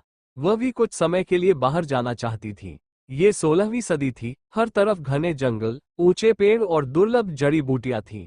क्या पता उन्हें बाजार के रास्ते में कोई ऐसा कीमती पौधा मिल जाए जो किसी विशेष बीमारी का एंटीडोट बनाने में मदद कर सके। राजकुमारी चांदनी मुस्कुराते हुए बोली, ठीक है ऐश, हम सब शाम को बाजार चलेंगे। अभी आप जाकर आराम कर लीजिए, क्योंकि हमें बहुत नींद आ रही है। राजकुमारी ऐश्वर्या ने अपनी भौहें चढ़ाते हुए कहा, जब से आपके साथ वह हादसा हुआ है, हम देख रहे हैं कि आप बहुत ज्यादा आलसी होती जा रही हैं। राजकुमारी ऐश्वर्या की बात पर राजकुमारी चांदनी अपनी बत्ती सी दिखाकर मुस्कुरा दी। राजकुमारी ऐश्वर्या ने अपना सिर न में हिलाया और वहां से चली गई। वो समझ चुकी थी कि राजकुमारी चांदनी का कुछ नहीं हो सकता। राजकुमारी ऐश्वर्या के जाने के बाद राजकुमारी चांदनी अपने बिस्तर पर आराम से लेट गई और जल्दी ही नींद की आगोश में समा गई। वहीं दूसरी ओर इस वक्त युवराज यश प्रताप सिंह अपने कक्ष में लेटे हुए राजकुमारी चांदनी के बारे में सोच रहे थे। उस हादसे के बाद से राजकुमारी चांदनी में सच में बहुत बदलाव आ गया था। अभी भी युवराज की आंखों के सामने भोजन गृह का वह दृश्य घूम रहा था, जब राजकुमारी चांदनी ने अपने एक ही हाथ से उस बावर्ची की गर्दन पकड़कर उसे उठाकर जमीन पर पटक दिया था। राजकुमारी चांदनी पहले इतनी मजबूत नहीं थी। एक छोटे से हादसे की वजह से कोई इंसान इतना तो नहीं बदल सकता। तभी अचानक उन्हें राजकुमारी चांदनी का वो रूप याद आया जो उन्होंने झील के किनारे देखा था। इस बात से तो खुद युवराज भी इनकार नहीं कर सकते थे कि भगवान ने राजकुमारी चांदनी के बदन को बहुत फुर्सत से तराशा था। उन्होंने अपनी आंखें बंद कर ली और एक बार फिर झील वाले वाक्य को याद करने लगे, जहां पर उनका खुद पर से काबू छूट गया था। वह राजकुमारी चांदनी की तरफ खुद को आकर्षित होने से नहीं रोक पा रहे थे। उन्होंने तो खड़े खड़े ख्वाब भी देख लिया था, जहां उन्होंने राजकुमारी चांदनी के लबों को चूमा था। इस ख्वाब को याद करते ही युवराज के पूरे शरीर में अजीब सी हलचल मच गई। उनके रोंगटे खड़े हो गए। वह झटके से अपनी आंखें खोलकर उठकर बैठ गए। वह खुद को ही डांटते हुए बुदबुदाए, यह आप क्या कर रहे हैं युवराज? वह आपसे उम्र में कितनी छोटी हैं, फिर भी आप उनके बारे में ऐसी ऐसी बातें सोच रहे हैं। युवराज अभी अपने ही ख्यालों में गुम थे कि तभी उनके कक्ष में राजकुमारी ऐश्वर्या आ गई। राजकुमारी ऐश्वर्या ने जब अपने भाई को इस कदर किसी गहरी सोच में डूबा हुआ देखा, तब उन्होंने आवाज लगाई, भाई। राजकुमारी ऐश्वर्या की आवाज सुनकर युवराज यश प्रताप सिंह तुरंत ही अपनी सोच से बाहर आ गए। उन्होंने राजकुमारी ऐश्वर्या को अपने कक्ष में देखकर थोड़ा हैरान होते हुए पूछा, क्या हुआ? आप इस वक्त हमारे कक्ष में क्या कर रही हैं? राजकुमारी ऐश्वर्या अपनी बत्ती सी चमकाते हुए बोली, भाई, आज शाम को हम और चांद गुलाब के विवाह के लिए वस्त्र खरीदने बाजार जाना चाहते हैं और इसके लिए हम आपसे इजाजत मांगने आए हैं। युवराज जब ये सुनते हैं कि राजकुमारी चांदनी भी जाने वाली है, तब उनके दिमाग में अलग ही ख्याल उमड़ने लगते हैं। अगर राजकुमारी चांदनी बाजार जाएंगी तो हर इंसान उनकी खूबसूरती को निहारेगा। इस बारे में सोचते ही युवराज के अंदर एक अजीब सा गुस्सा उमड़ पड़ा। उन्होंने अपनी मुट्ठी गुस्से से भींच ली। उन्होंने आज सुबह पहली बार झील के किनारे राजकुमारी चांदनी की खूबसूरती को इतने करीब से देखा था। राजकुमारी चांदनी को देखकर जब उनकी खुद की नजरें राजकुमारी को बेशर्मों की तरह ताड़ रही थी, तो फिर बाहर के लोग भी राजकुमारी चांदनी को उसी नजर से देखेंगे। इस बारे में सोचकर ही युवराज को बहुत गुस्सा आ रहा था। हालांकि उन्होंने खुद मन भरकर बेशर्मों की तरह राजकुमारी चांदनी की खूबसूरती को निहारा था, लेकिन वो इस दिलकश नज़ारे को किसी और को नहीं दिखाना चाहते थे। आज युवराज ने जमींदार अकरम ठाकुर की जो हालत की थी, उसके बाद पूरे राज्य में उनका खौफ फैल चुका होगा। किसी की भी इतनी हिम्मत नहीं होगी कि वह राजकुमारी ऐश्वर्या की ओर नजर उठाकर भी देख सके, लेकिन राजकुमारी चांदनी तो युवराज की कोई नहीं थी, इसलिए सारे लोग उन्हें खुलकर देख सकते थे और राजकुमारी चांदनी की खूबसूरती के सामने किसी की भी नजर राजकुमारी ऐश्वर्या पर टिकेगी ही नहीं। युवराज को खुद नहीं पता था कि वो इस वक्त क्या सोच रहे थे। वहीं उनके सामने खड़ी राजकुमारी ऐश्वर्या उन्हें अजीब नजरों से देख रही थी।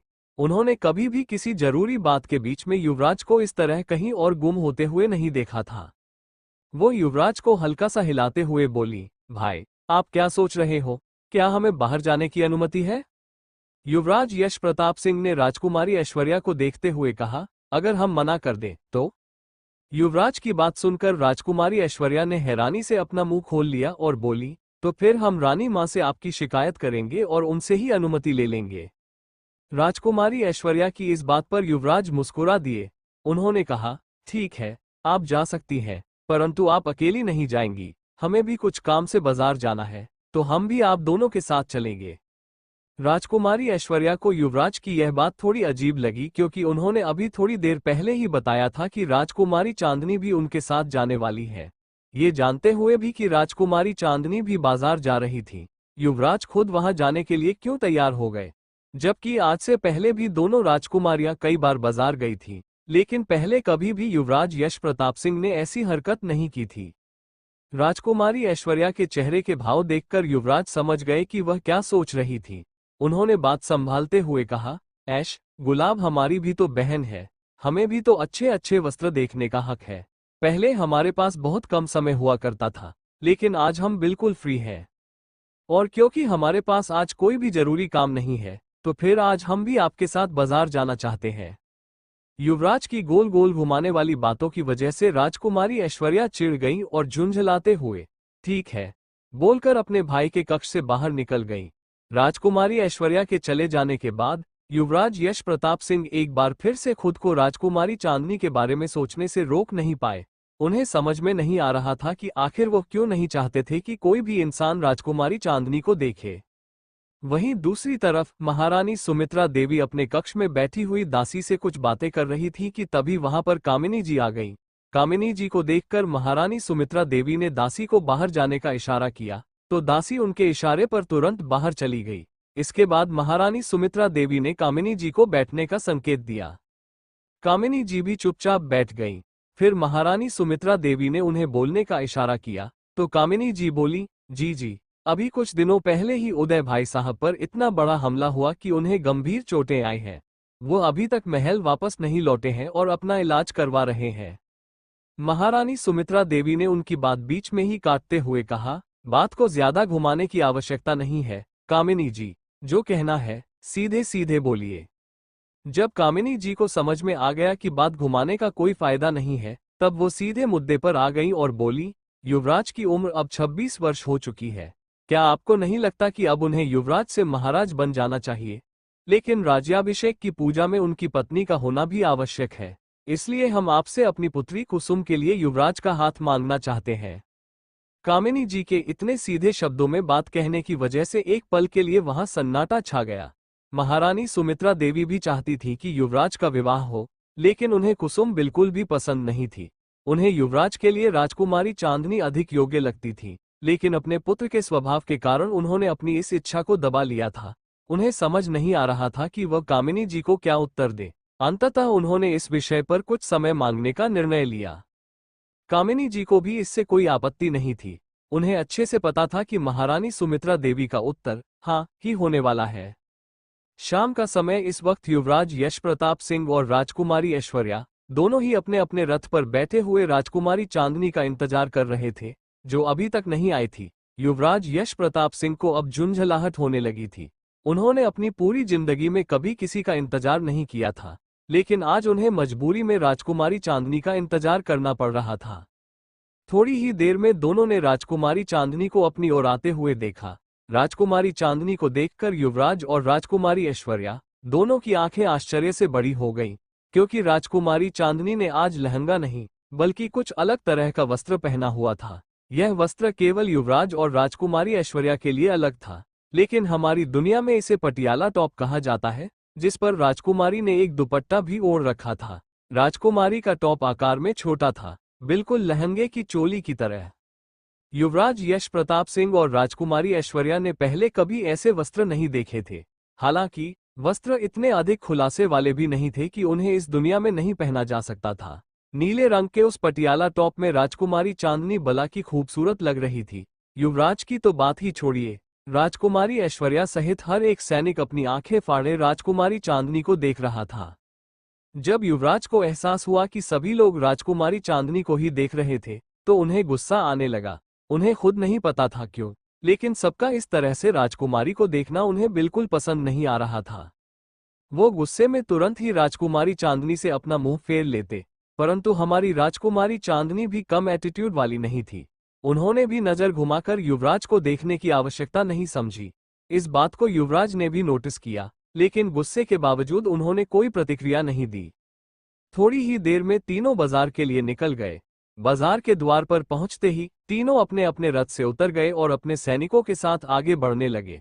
राजकुमारी चांदनी बहुत ही शातिर दिमाग की थी। जब वह अपनी दुनिया में अकेले कहीं बाहर जाती थी तब उन पर न जाने कितने दुश्मन हमला करते थे। इसी वजह से आज राजकुमारी ने बाहर जाते समय ऐसे वस्त्र धारण किए थे जिससे वह किसी भी दुश्मन से आराम से लड़ सकती थी। अगर उन्होंने लहंगा पहना होता तो संभव था कि वह खुद ही फंसकर गिर जाती, लेकिन आज उन्होंने ऐसा वस्त्र पहना था जिससे वो अपने हाथ और पैरों का अच्छे से इस्तेमाल कर सकती थी। तीनों ही एक कपड़े की दुकान पर चले गए। हालांकि राजकुमारी चांदनी को इन चीजों में कोई रुचि नहीं थी, लेकिन फिर भी वो मुंह बनाए हुए वहीं खड़ी थी। युवराज भी राजकुमारी चांदनी और राजकुमारी ऐश्वर्या के पीछे खड़े थे और उन्हीं दोनों को देख रहे थे। जब राजकुमारी ऐश्वर्या ने देखा कि राजकुमारी चांदनी कुछ भी नहीं खरीद रही थी तो उन्होंने खुद ही उनके लिए एक बहुत खूबसूरत लहंगा पसंद कर लिया। राजकुमारी चांदनी के मना करने के बावजूद राजकुमारी ऐश्वर्या ने वो लहंगा एक झोले में डालकर उनके हाथ में पकड़ा दिया। राजकुमारी चांदनी बेहद बोर हो रही थी। उन्होंने एक नजर राजकुमारी ऐश्वर्या की तरफ डाली जो अपने लिए लहंगा चुनने में व्यस्त थी। वह उनसे थोड़ा दूर हटकर एक हथियारों की दुकान में चली गई। वहां पर अलग अलग तरह के कई हथियार रखे हुए थे। एक बहुत पतली धार वाला चाकू, एक बड़ा और खतरनाक दिखने वाला चाकू और एक बेहद शार्प तलवार। इन सभी चीजों को देखकर राजकुमारी चांदनी की आंखों में चमक आ गई। उन्होंने उन सभी हथियारों में से एक सबसे खूबसूरत और चमकीला खंजर खरीद लिया जो बहुत ही ज्यादा शार्प और नुकीला था। युवराज यश प्रताप सिंह की नजर सिर्फ और सिर्फ राजकुमारी ऐश्वर्या पर थी। उन दोनों में से किसी का भी ध्यान इस वक्त राजकुमारी चांदनी पर नहीं था। राजकुमारी चांदनी अभी मुस्कुराते हुए सारे खंजर देख ही रही थी कि अगले ही पल उनके कानों में कुछ अजीब सी आवाज आई। राजकुमारी चांदनी के सेंसस तुरंत ही अलर्ट हो गए। उन्होंने अपनी नजरें इधर उधर घुमाकर देखने की कोशिश की, लेकिन उन्हें कुछ भी दिखाई नहीं दिया।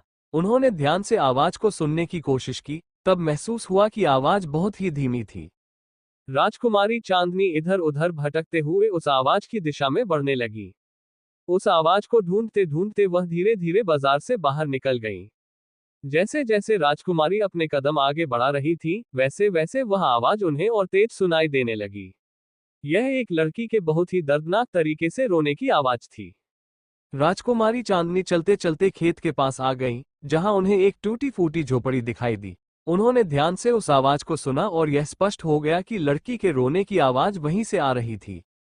राजकुमारी चांदनी ने अपने कदम झोपड़ी की तरफ बढ़ा दिए। उनकी भौहें इस वक्त एक दूसरे से सटी हुई थीं और उनका चेहरा किसी भी भाव से खाली था। जैसे ही उन्होंने झोपड़ी के पास पहुंचकर दरवाजे की तरफ देखा तो पाया कि वह बहुत ही जर्जर हालत में था। राजकुमारी चांदनी बिना किसी भाव के दरवाजे को खोल दिया, लेकिन अंदर का नजारा देखकर उनकी रूह कांप गई। उन्होंने तो कभी सपने में भी नहीं सोचा था कि उन्हें अपनी आंखों के सामने ऐसा दृश्य देखने को मिलेगा। सामने एक लड़की जमीन पर गिरी हुई रो रही थी और हाथ जोड़कर अपने सामने खड़े दो आदमियों से भीख मांग रही थी। वह लड़की इस वक्त निर्वस्त्र थी और उन दोनों आदमियों में से एक आदमी उसके ऊपर चढ़ा हुआ था। वे दोनों आदमी भी निर्वस्त्र थे और उनके चेहरे पर एक वहशी मुस्कान थी। लड़की की आंखों में बेबसी के आंसू थे और उसके होठों के किनारों से खून बह रहा था। वह आदमी जैसे ही लड़की के साथ जबरदस्ती करने की कोशिश करने लगा, उससे पहले ही वहां पर एक बेहद सर्द और डरावनी आवाज गूंज उठी, रुक जाओ। इस आवाज को सुनकर दोनों ही आदमियों ने अपनी नजरें घुमाकर दरवाजे की तरफ देखा, जहां इस वक्त राजकुमारी चांदनी गुस्से से लाल आंखों के साथ उन्हें घूर रही थी। वह लड़की तो पहले ही हार मान चुकी थी और किसी मुर्दे की तरह जमीन पर पड़ी हुई रो रही थी। उसने नजर उठाकर राजकुमारी चांदनी की तरफ देखा तक नहीं, लेकिन पूरे मंजर को देखकर राजकुमारी चांदनी अच्छे से समझ चुकी थी कि वहां पर क्या हो रहा था। वह इस वक्त इतने ज्यादा क्रोध में थी कि उन्हें देखकर ऐसा प्रतीत हो रहा था जैसे साक्षात देवी काली इन राक्षसों का संहार करने के लिए अवतरित हुई हो। राजकुमारी चांदनी धीरे धीरे अपने कदम उस लड़की की तरफ बढ़ाने लगी। लड़की को बस इतना समझ में आ रहा था कि कोई उसके पास आ रहा है। डर और सदमे की वजह से वह लड़की थर-थर कांप रही थी। जैसे ही राजकुमारी चांदनी उसके पास पहुंची, उन्होंने एक जोरदार थप्पड़ लड़की के गाल पर जड़ दिया। थप्पड़ पड़ने की वजह से लड़की ने अपनी नजरें उठाकर सामने देखा और जब उसने अपने सामने एक लड़की को खड़ा पाया तो उसे पकड़कर जोर जोर से रोने लगी। राजकुमारी चांदनी बिना किसी भाव के अपने सीने से चिपकी हुई उस लड़की को देख रही थी। फिर उन्होंने उसकी ठुड्डी पकड़कर उसका चेहरा अपने पास लाया और सख्त लहजे में बोली, अब रोने का नहीं, बल्कि हंसने का वक्त आ गया है तुम्हारा। वह लड़की अनिश्चित भाव से राजकुमारी चांदनी को देखने लगी। थप्पड़ पड़ने की वजह से वह सदमे से बाहर आ चुकी थी। राजकुमारी चांदनी ने अपनी बात को आगे समझाने की जरूरत नहीं समझी। उन्होंने वही वस्त्र जो राजकुमारी ऐश्वर्या ने उनके लिए खरीदा था उस लड़की की तरफ बढ़ा दिया। कपड़े देखकर वह लड़की तुरंत ही उन्हें पहनकर अपने आप को ढकने लगी। राजकुमारी चांदनी बिना किसी भाव के उस लड़की को देख रही थी। वह लड़की बहुत ही ज्यादा मासूम लग रही थी। उसकी हरकतों को देखकर ही राजकुमारी चांदनी समझ सकती थी कि इस घटना का बहुत बुरा असर उसके दिमाग पर पड़ने वाला था। कुछ देर तक उसे देखने के बाद राजकुमारी चांदनी ने ठंडे स्वर में उससे उसका नाम पूछा। लड़की ने डर के मारे राजकुमारी चांदनी का हाथ कसकर पकड़ लिया और घबराते हुए बोली, गुड़िया। राजकुमारी चांदनी के चेहरे पर कोई भाव नहीं आया। उन्होंने अपनी खाली आंखों से उस लड़की को घूरते हुए ठंडे स्वर में कहा, आज जो कुछ भी होने वाला है तुम उसे अपनी आंखें खोल कर देखना। अगर एक पल के लिए भी तुम्हारी नजर हटी तो मैं तुम्हारे टुकड़े टुकड़े करके शेर चीते को खिला दूंगी। राजकुमारी चांदनी की बात गुड़िया को बिल्कुल भी समझ में नहीं आ रही थी। वो अपनी मासूम आंखों से राजकुमारी चांदनी को देख रही थी। वो अभी भी हल्का हल्का सिसक रही थी।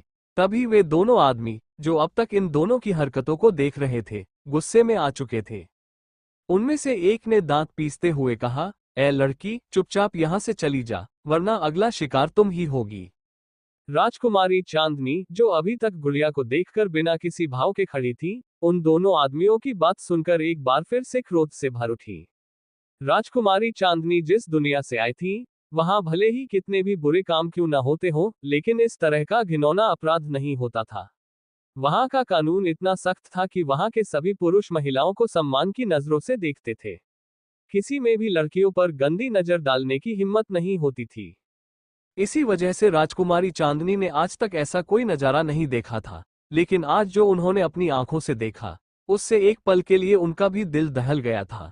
उनके एक प्रयोग की वजह से उनकी श्रवण शक्ति आम लोगों की तुलना में अधिक तेज थी, जिसकी वजह से उन्होंने बाजार में रहते हुए भी इस लड़की के रोने की आवाज सुन ली थी। अगर आज राजकुमारी चांदनी यहां पहुंचने में 1 मिनट की भी देरी कर देती तो पता नहीं गुड़िया जैसी मासूम लड़की के साथ ये दोनों आदमी कितना भयानक अत्याचार कर डालते। अभी तक गुड़िया को देखकर जिस गुस्से को राजकुमारी चांदनी ने दबाने की कोशिश की थी वो अब पूरी तरह जाग उठा था। राजकुमारी चांदनी की आंखें खून की तरह लाल हो चुकी थीं। उन्हें देखकर ऐसा लग रहा था जैसे वह आज इन दोनों आदमियों की बोटी बोटी काटकर कुत्तों को खिला देंगी। वहीं राजकुमारी चांदनी का इतना भयानक रूप देखकर वे दोनों आदमी भी बुरी तरह डर गए। लेकिन आदमी होने के अहंकार में वे दोनों अपने भीतर के डर को जाहिर नहीं होने देना चाहते थे। एक लड़की से डरकर वे अपनी इमेज खराब नहीं करना चाहते थे, लेकिन उन दोनों को यह नहीं पता था कि इस वक्त जो लड़की उनके सामने खड़ी थी वो साक्षात काली माता का रूप धारण कर चुकी थी, जो आज इन जैसे दरिंदों का संहार करने वाली थी। उनमें से एक आदमी ने खींचते हुए कहा, भाई, इस लड़की ने आकर हमारे पूरे मिजाज का सत्यानाश कर दिया। तभी दूसरा आदमी हंसते हुए बोला, कोई बात नहीं छोटे, अब एक से भले दो। अभी तक एक इस छोटी सी नाजुक कली को मसलना था, लेकिन अब तो दो मिल गई हैं, एक तेरी और एक मेरी। राजकुमारी चांदनी जैसे जैसे उन दोनों आदमियों की बातें सुन रही थी वैसे वैसे गुस्से के मारे उनका सिर फटा जा रहा था। उन्होंने जोर से अपनी आंखें बंद कर ली, लेकिन आज कोई फायदा नहीं था। आज उनका गुस्सा सच में आपे से बाहर जा चुका था। आज इन दोनों आदमियों ने कोई छोटी मोटी नहीं बल्कि बहुत बड़ी गलती कर दी थी। इतिहास गवाह है कि किसी भी लड़की पर गंदी नजर डालने वालों का अंजाम कभी अच्छा नहीं हुआ, फिर चाहे वह रामायण हो या महाभारत। वहीं दूसरी तरफ उन दोनों आदमियों की बातें सुनकर गुड़िया बहुत बुरी तरह डर गई थी। वह नहीं चाहती थी कि ये लोग राजकुमारी चांदनी के साथ भी कुछ बुरा करें। वो बहुत ही डरी हुई आवाज में बोली, दीदी, आप प्लीज यहां से चली जाइए, वरना ये लोग आपको भी नहीं छोड़ेंगे। गुड़िया की बात सुनकर राजकुमारी चांदनी ने झटके से अपनी आंखें खोल दी और किसी साइको की तरह उन दोनों आदमियों को घूरते हुए कहा, गुड़िया, आज इन लोगों की जो हालत होने वाली है उसे तुम्हें अपनी आंखों से देखना है। अपनी हालत सुधारो, अब वक्त आ गया है कि तुम्हारे साथ न्याय हो और गुनहगारों को सजा मिले। राजकुमारी चांदनी इस वक्त बिल्कुल किसी साइको की तरह लग रही थी। उनका ये रूप देखकर वे दोनों आदमी बहुत बुरी तरह डर चुके थे। वो दोनों आदमी अपने चेहरे पर गंदी सी हंसी लिए राजकुमारी चांदनी की तरफ बढ़ गए। उनकी आंखों में दरिंदगी साफ देखी जा सकती थी। उन दोनों आदमियों को चांदनी की तरफ बढ़ता हुआ देखकर गुड़िया डर गई। वह चांदनी को बचाना चाह रही थी, लेकिन अगले ही पल जो हुआ, उसे देखकर गुड़िया की आंखें हैरानी से फैल गईं। वे दोनों आदमी राजकुमारी चांदनी को छू भी पाते, उससे पहले ही चांदनी ने अपने दोनों हाथों का मजबूत पंच बनाकर उनके चेहरे पर दे मारा। राजकुमारी चांदनी का पंच इतना जोरदार था कि उन दोनों आदमियों को ऐसा महसूस हुआ जैसे उनकी नाक ही टूट गई हो। इस वक्त चांदनी की आंखें लावा की तरह धधक रही थीं। वो उसी क्षण इन दोनों आदमियों को जान से मार देना चाहती थी। गुड़िया को देखकर वह अपनी कर्कश आवाज में बोली, गुड़िया, मेरे पीछे आओ और अपने गुनहगारों का हश्र देखो। इतना कहकर राजकुमारी चांदनी ने उन दोनों आदमियों के बाल पकड़ लिए और बिना इस बात की परवाह किए कि उन्होंने अपनी कमर पर सिर्फ एक छोटा सा कपड़ा लपेट रखा था, वह बेदर्दी से उनके बालों को पकड़कर घसीटते हुए बाहर ले जाने लगी। वहां के लोग प्राकृतिक जड़ी बूटियों से अपने बाल धोते थे, जिसकी वजह से उनके बाल बहुत मजबूत होते थे, लेकिन दर्द तो उतना ही होता था। कोष्टक। राजकुमारी चांदनी ने उन दोनों को इतनी बेरहमी से पीटा कि वे किसी भी तरह अपने बाल छुड़ाना चाह रहे थे। उन्हें इस बात का भी होश नहीं था कि उनके तन पर कपड़े नहीं थे। गुड़िया भी राजकुमारी चांदनी के पीछे पीछे चलने लगी। वह अभी भी बहुत हैरान थी। राजकुमारी चांदनी उन दोनों आदमियों को घसीटते हुए बाजार में ले आई। जैसे ही उसने बाजार में कदम रखा, वहां मौजूद सभी लोगों की नजरें उस पर टिक गईं। धीरे धीरे वहां भीड़ इकट्ठा होने लगी। सभी यह नजारा देखकर दंग थे। वहां मौजूद किसी ने भी यह नहीं सोचा था कि एक लड़की में इतनी ताकत हो सकती है। लेकिन वह एंजेलिना थी, जो अपनी दुनिया में एक खतरनाक माफिया डॉक्टर रह चुकी थी। आसान शब्दों में कहें तो वह एक वन मैन आर्मी से कम नहीं थी। राजकुमारी चांदनी ने उन दोनों आदमियों को बाजार के बीचों बीच घसीटकर फेंक दिया। बिना कपड़ों के होने की वजह से उनके शरीर पर गहरी चोटें लग गईं, लेकिन चांदनी यही नहीं रुकी। वह आगे बढ़ी और उस आदमी के पास जा पहुंची, जो गुड़िया के ऊपर चढ़ा हुआ था। उसने उस आदमी के जबड़े को पकड़ लिया और दांत भींचते हुए गर्जी, मैं हमेशा कहती हूँ, अगर कोई हमें एक थप्पड़ मारने की कोशिश करे तो हमें उसे 4 थप्पड़ मारने चाहिए। जो काम तू उस लड़की के साथ अकेले करना चाह रहा था, वही आज तेरे साथ इस भरी बाजार में होगा। आज तेरी इज्जत का यहाँ पर जनाजा निकलेगा। बहुत शौक है ना तुम जैसे आदमियों को कमजोर लड़कियों की इज्जत पर हाथ डालने का? तो देखो, आज खुद एक लड़की तुम्हारी इज्जत पूरी दुनिया के सामने नीलाम करने वाली है। इतना कहकर राजकुमारी चांदनी जोर से चिल्लाई, सैनिक, अभी के अभी हमारे पास आओ। राजकुमारी चांदनी की आवाज सुनकर कुछ सैनिक वहां आ गए। सैनिकों के साथ साथ युवराज यश प्रताप सिंह और राजकुमारी ऐश्वर्या भी वहां पहुंच गए। लेकिन जैसे ही उन्होंने सामने का नजारा देखा, उनके होश उड़ गए। राजकुमारी गुस्से में 2 आदमियों के सामने खड़ी थी, जो लगभग बिना कपड़ों के थे। एक सैनिक तुरंत आगे बढ़कर बोला, राजकुमारी, कोई आदेश? राजकुमारी चांदनी ने सख्त लहजे में कहा, इन दोनों के शरीर पर जो आखिरी कपड़ा बचा हुआ है, उसे भी हटा दो। ये सुनकर वहां मौजूद सभी लोग हैरान रह गए। वहां की महिलाएं पहले ही उन दोनों आदमियों की हालत देखकर अपने चेहरे फेर चुकी थीं, लेकिन राजकुमारी चांदनी, वह कैसी निडर और बेखौफ लड़की थी, जो इन आदमियों को पूरी तरह निर्वस्त्र करने का आदेश दे रही थी। जैसे ही चांदनी ने नोटिस किया कि सैनिक उसकी बात पर ध्यान नहीं दे रहे थे और सदमे में उसे ही देख रहे थे, उसका गुस्सा और बढ़ गया। उसने गुस्से में एक सैनिक को जोरदार थप्पड़ मारते हुए दांत भींचकर कहा, जितना कहा गया है, चुपचाप उतना करो। इस वक्त राजकुमारी चांदनी बेहद क्रोधित थी। सैनिक में इतनी हिम्मत ही नहीं थी कि वह राजकुमारी के आदेश को टाल सके। अभी सैनिक आगे बढ़ता, उससे पहले ही उन आदमियों में से एक खड़ा हुआ और गुस्से में राजकुमारी चांदनी पर हाथ उठाने की कोशिश की। लेकिन इसके पहले कि उसका हाथ राजकुमारी को छू पाता, चांदनी ने फुर्ती से उसका हाथ पकड़ लिया और इतनी जोर से मरोड़ा कि चट की आवाज के साथ उसका हाथ टूट गया। राजकुमारी चांदनी की इस कार्रवाई से युवराज यश प्रताप सिंह दंग रह गए। उन्हें विश्वास ही नहीं हो रहा था कि यह वही राजकुमारी चांदनी थी, जो कभी जरा सी ऊंची आवाज से डर जाया करती थी। वह आदमी दर्द से छटपटाता हुआ जमीन पर गिर पड़ा। इसके बाद सैनिकों ने आगे बढ़कर राजकुमारी के आदेश का पालन किया और उन आदमियों के शरीर पर बचा आखिरी कपड़ा भी हटा दिया। अब वे दोनों आदमी शर्मसार हो चुके थे। हालांकि वहां मौजूद किसी भी औरत ने उनकी तरफ नहीं देखा, लेकिन फिर भी यह सब उनके लिए बहुत शर्मनाक था। अपमान और गुस्से से तिलमिलाए वे दोनों आदमी अपने आदमियों को बुलाने लगे ताकि वे राजकुमारी चांदनी पर हमला कर सकें। इस वक्त राजकुमारी चांदनी का गुस्सा वक्त के साथ बढ़ता ही जा रहा था, क्योंकि ये दोनों आदमी अपनी गलती स्वीकार करने के बजाय लड़ने की कोशिश कर रहे थे। जमीन पर पड़े हुए आदमी के 4-5 गुंडे अचानक से राजकुमारी चांदनी पर हमला करने लगे। युवराज यश प्रताप सिंह ये देखकर टेंशन में आ गए। वे तुरंत ही राजकुमारी को बचाने के लिए आगे बढ़ने की कोशिश करने लगे, लेकिन इससे पहले कि वे कुछ कर पाते, सामने का नजारा देखकर उनकी आंखें बड़ी बड़ी हो गईं।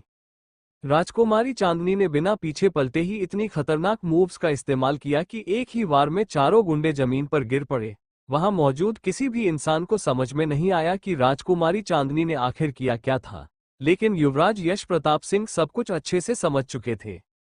वे बहुत ज्यादा हैरान थे कि इतनी खतरनाक फाइटिंग स्किल्स राजकुमारी चांदनी को कैसे आती हैं, जबकि उन्हें खुद इस स्तर तक पहुंचने में 20 साल लग गए थे। उन्हें क्या पता कि असली एंजेलिना की उम्र 24 साल थी और उसे ये सब चीजें बचपन से ही सिखाई गई थी। युवराज के हिसाब से तो राजकुमारी चांदनी मात्र 17 साल की एक छोटी सी लड़की थी, जो इतनी घातक फाइटिंग तकनीक कैसे सीख सकती थी। उधर राजकुमारी चांदनी का गुस्सा 7वें आसमान पर था। आज वहां पर सभी की शामत आने वाली थी। वो पीछे पलटी और देखा कि बहुत सारे गुंडे उन्हें घेर कर खड़े थे।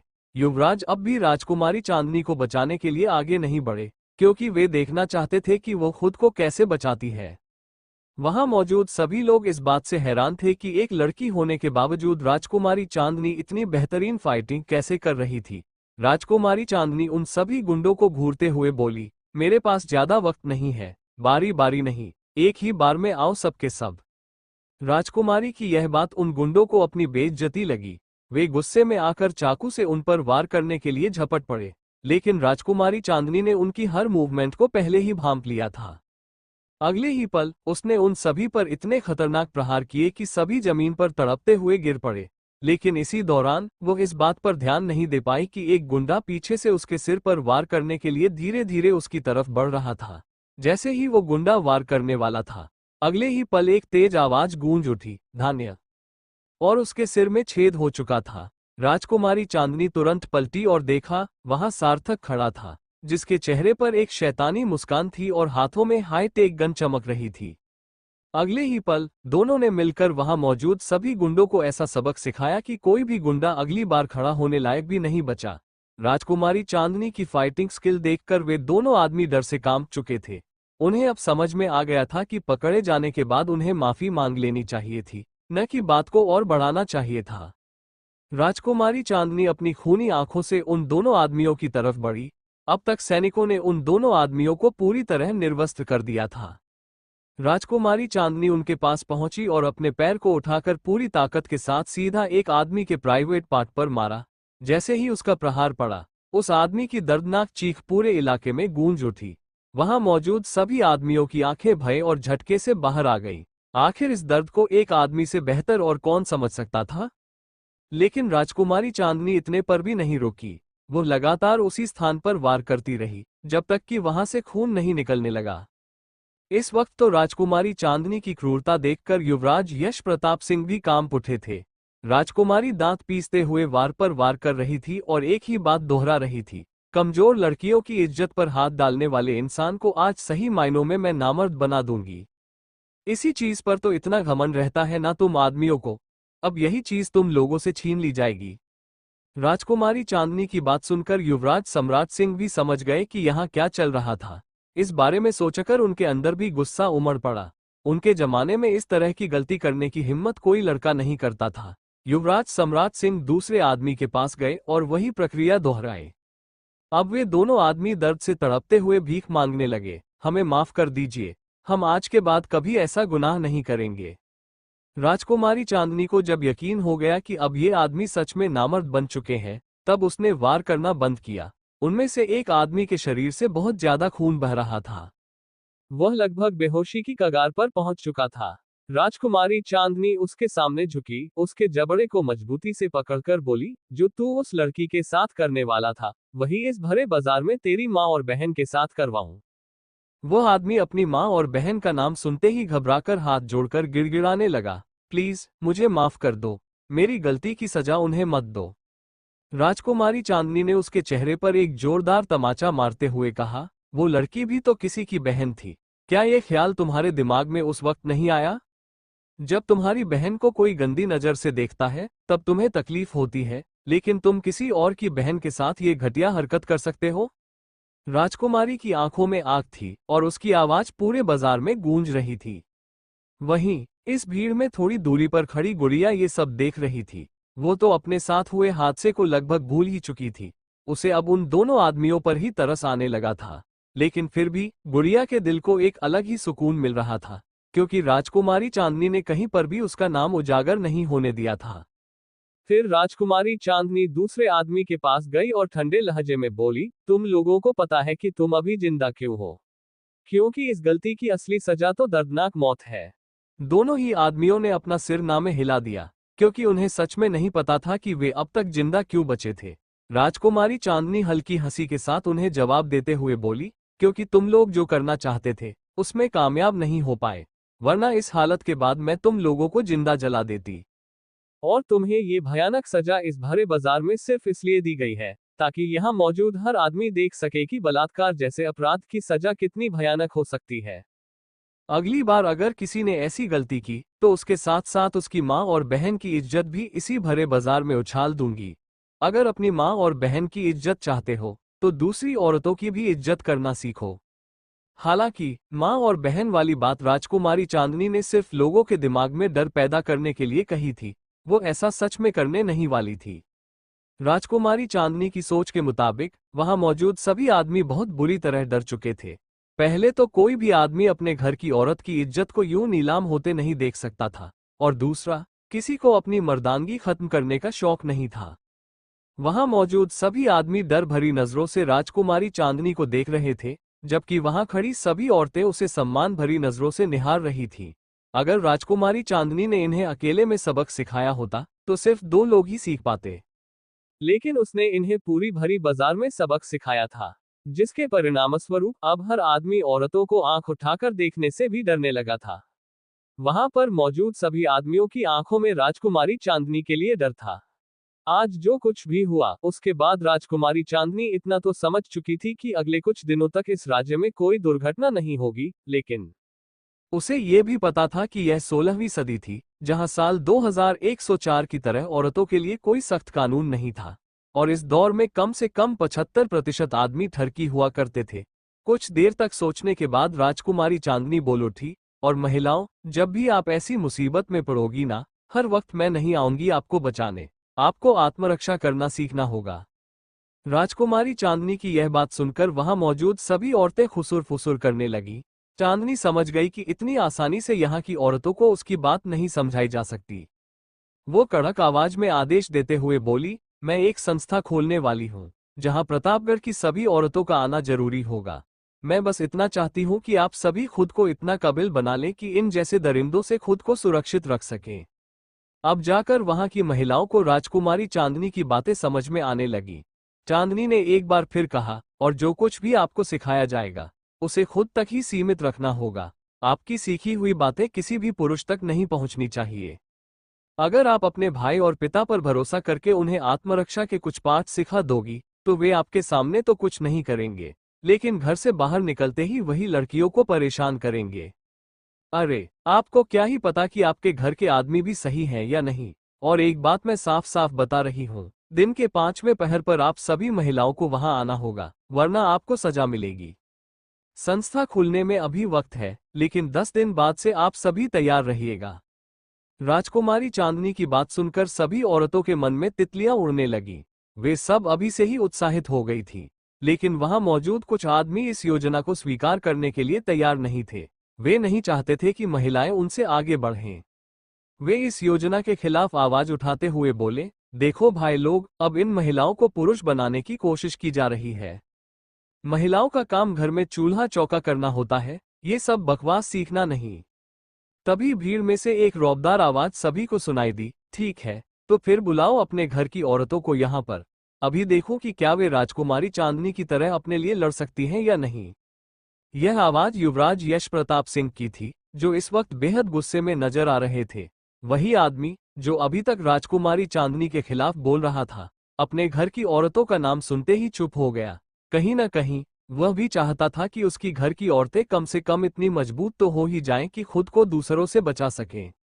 वह अच्छे से समझ रहा था कि उसकी गैरमौजूदगी में उसकी बेटी या फिर उसकी पत्नी किसी मुसीबत में पड़ सकती है, और हर वक्त राजकुमारी चांदनी उनके पास नहीं रह सकती। आखिरकार वह आदमी भी हार मान गया और बोला, ठीक है, हमें युवराज और राजकुमारी चांदनी की बात से कोई आपत्ति नहीं है। उस आदमी की बात सुनकर वहां मौजूद सभी शाही परिवार के लोग खुश हो गए। युवराज सम्राट और राजकुमारी चांदनी ने एक नजर एक दूसरे को देखा, फिर अपने सामने रौब से खड़े युवराज यश प्रताप सिंह को देखने लगे। राजकुमारी चांदनी मन ही मन बोली, अगर गलती से मेरी शादी इसके साथ हो भी गई, तो फिर आज मेरी फाइटिंग देखने के बाद इसके अंदर इतनी हिम्मत नहीं होगी कि यह मेरे साथ जबरदस्ती करने की सोचे। उसे अचानक ही इस कहानी का शादी वाला प्लॉट याद आ गया, जहां युवराज ने राजकुमारी चांदनी को बहुत टॉर्चर किया था। वह मन ही मन सोचने लगी कि अगर वह अपनी फाइटिंग स्किल से युवराज यश प्रताप सिंह को डराने में कामयाब हो गई, तो फिर युवराज उसे कभी टॉर्चर करने के बारे में नहीं सोचेगा। ये सोचते ही राजकुमारी चांदनी के चेहरे पर एक शैतानी मुस्कान आ गई। पर बेचारी राजकुमारी चांदनी को क्या ही पता था कि युवराज यश प्रताप सिंह कितना बड़ा हैवान था। यूं ही उसका खौफ पूरे प्रतापगढ़ में नहीं फैला था। वहीं सार्थक के मन में भी इस कहानी को लेकर अलग अलग विचार चल रहे थे। उसे खुद पर ही गुस्सा आ रहा था कि उसने इस कहानी को पूरा क्यों नहीं पढ़ा। थोड़ी देर बाद अब रात होने को आई थी। सब अभी तक बाजार में ही थे, इसलिए उन्होंने रात का भोजन यही करने की योजना बना ली। पास में ही केदारनाथ प्रसाद का एक ढाबा था। सभी वहां भोजन करने के लिए चले गए। वहां एक छोटा सा टेबल और 4 कुर्सियां थी। युवराज यश प्रताप सिंह को राजकुमारी चांदनी के पास बैठने का बिल्कुल मन नहीं था, इसलिए वह तुरंत ही राजकुमारी ऐश्वर्या के पास जाकर बैठ गए। उनकी इस हरकत को देखकर सार्थक की आंखें छोटी हो गईं। वह भी मुंह बनाते हुए राजकुमारी चांदनी के पास जाकर बैठ गया। उसे युवराज यश प्रताप सिंह का चांदनी के प्रति ऐसा व्यवहार बिल्कुल पसंद नहीं आया था, लेकिन राजकुमारी चांदनी को जैसे युवराज से कोई मतलब ही नहीं था, वैसे ही उनकी हरकत से भी कोई लेना देना नहीं था। पर सार्थक ने जानबूझकर युवराज के सामने ही राजकुमारी चांदनी की प्लेट में खाना परोसा और बिल्कुल एक जेंटलमैन की तरह व्यवहार करने लगा। सार्थक के इस व्यवहार से सभी की नजरें उस पर चली गईं। अभी थोड़ी देर पहले जो कुछ भी हुआ था, वह युवराज यश प्रताप सिंह और राजकुमारी ऐश्वर्या को हजम नहीं हो पाया था, और अब सार्थक का ये बर्ताव भी।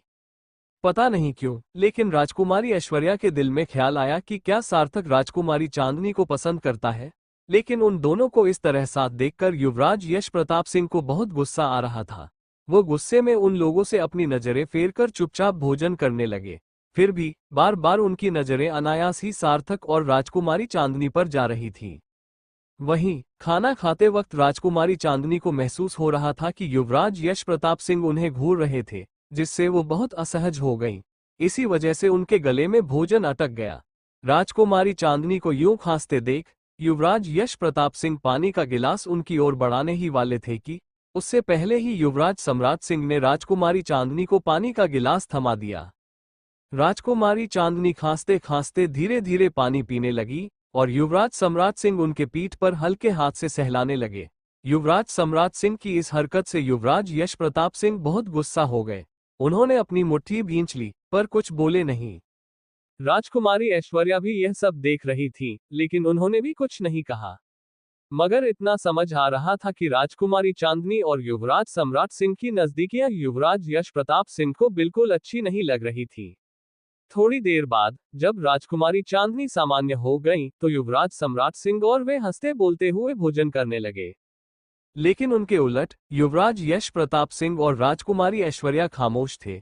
कहीं न कहीं राजकुमारी ऐश्वर्या को भी युवराज सम्राट सिंह और राजकुमारी चांदनी का इतना घुलना मिलना अच्छा नहीं लग रहा था। दोनों ही भाई बहन अपनी भावनाओं से अनजान बुझे मन से खाना खा रहे थे, जबकि युवराज सम्राट सिंह और राजकुमारी चांदनी मजे से भोजन कर रहे थे। रात का समय, राजकुमारी चांदनी का कक्ष। बाहर घूमने फिरने के बाद राजकुमारी चांदनी थोड़ी थक गई थी। ऊपर से दिन भर का गुस्सा भी उनके सिर पर भारी पड़ रहा था, जिससे उन्हें हल्का हल्का सिरदर्द होने लगा था। अपने कक्ष में आते ही उन्होंने जल्दी से सिरदर्द और नींद की दवा ले ली। उसके बाद उन्होंने अपने कपड़े बदले और शॉर्ट्स के साथ एक ढीली टी शर्ट पहन ली। फिर वे खुद को बेड पर फेंकते ही गहरी नींद में चली गईं। दवा के असर से उनकी नींद बहुत ही गहरी हो गई थी। युवराज यश प्रताप सिंह का कक्ष राजकुमारी चांदनी तो चैन की नींद सो चुकी थी, लेकिन उनकी आज की हरकतों ने युवराज यश प्रताप सिंह की नींद उड़ा दी थी। उन्हें यकीन ही नहीं हो रहा था कि झील किनारे हुए हादसे के बाद अचानक राजकुमारी इतनी बहादुर कैसे बन गई।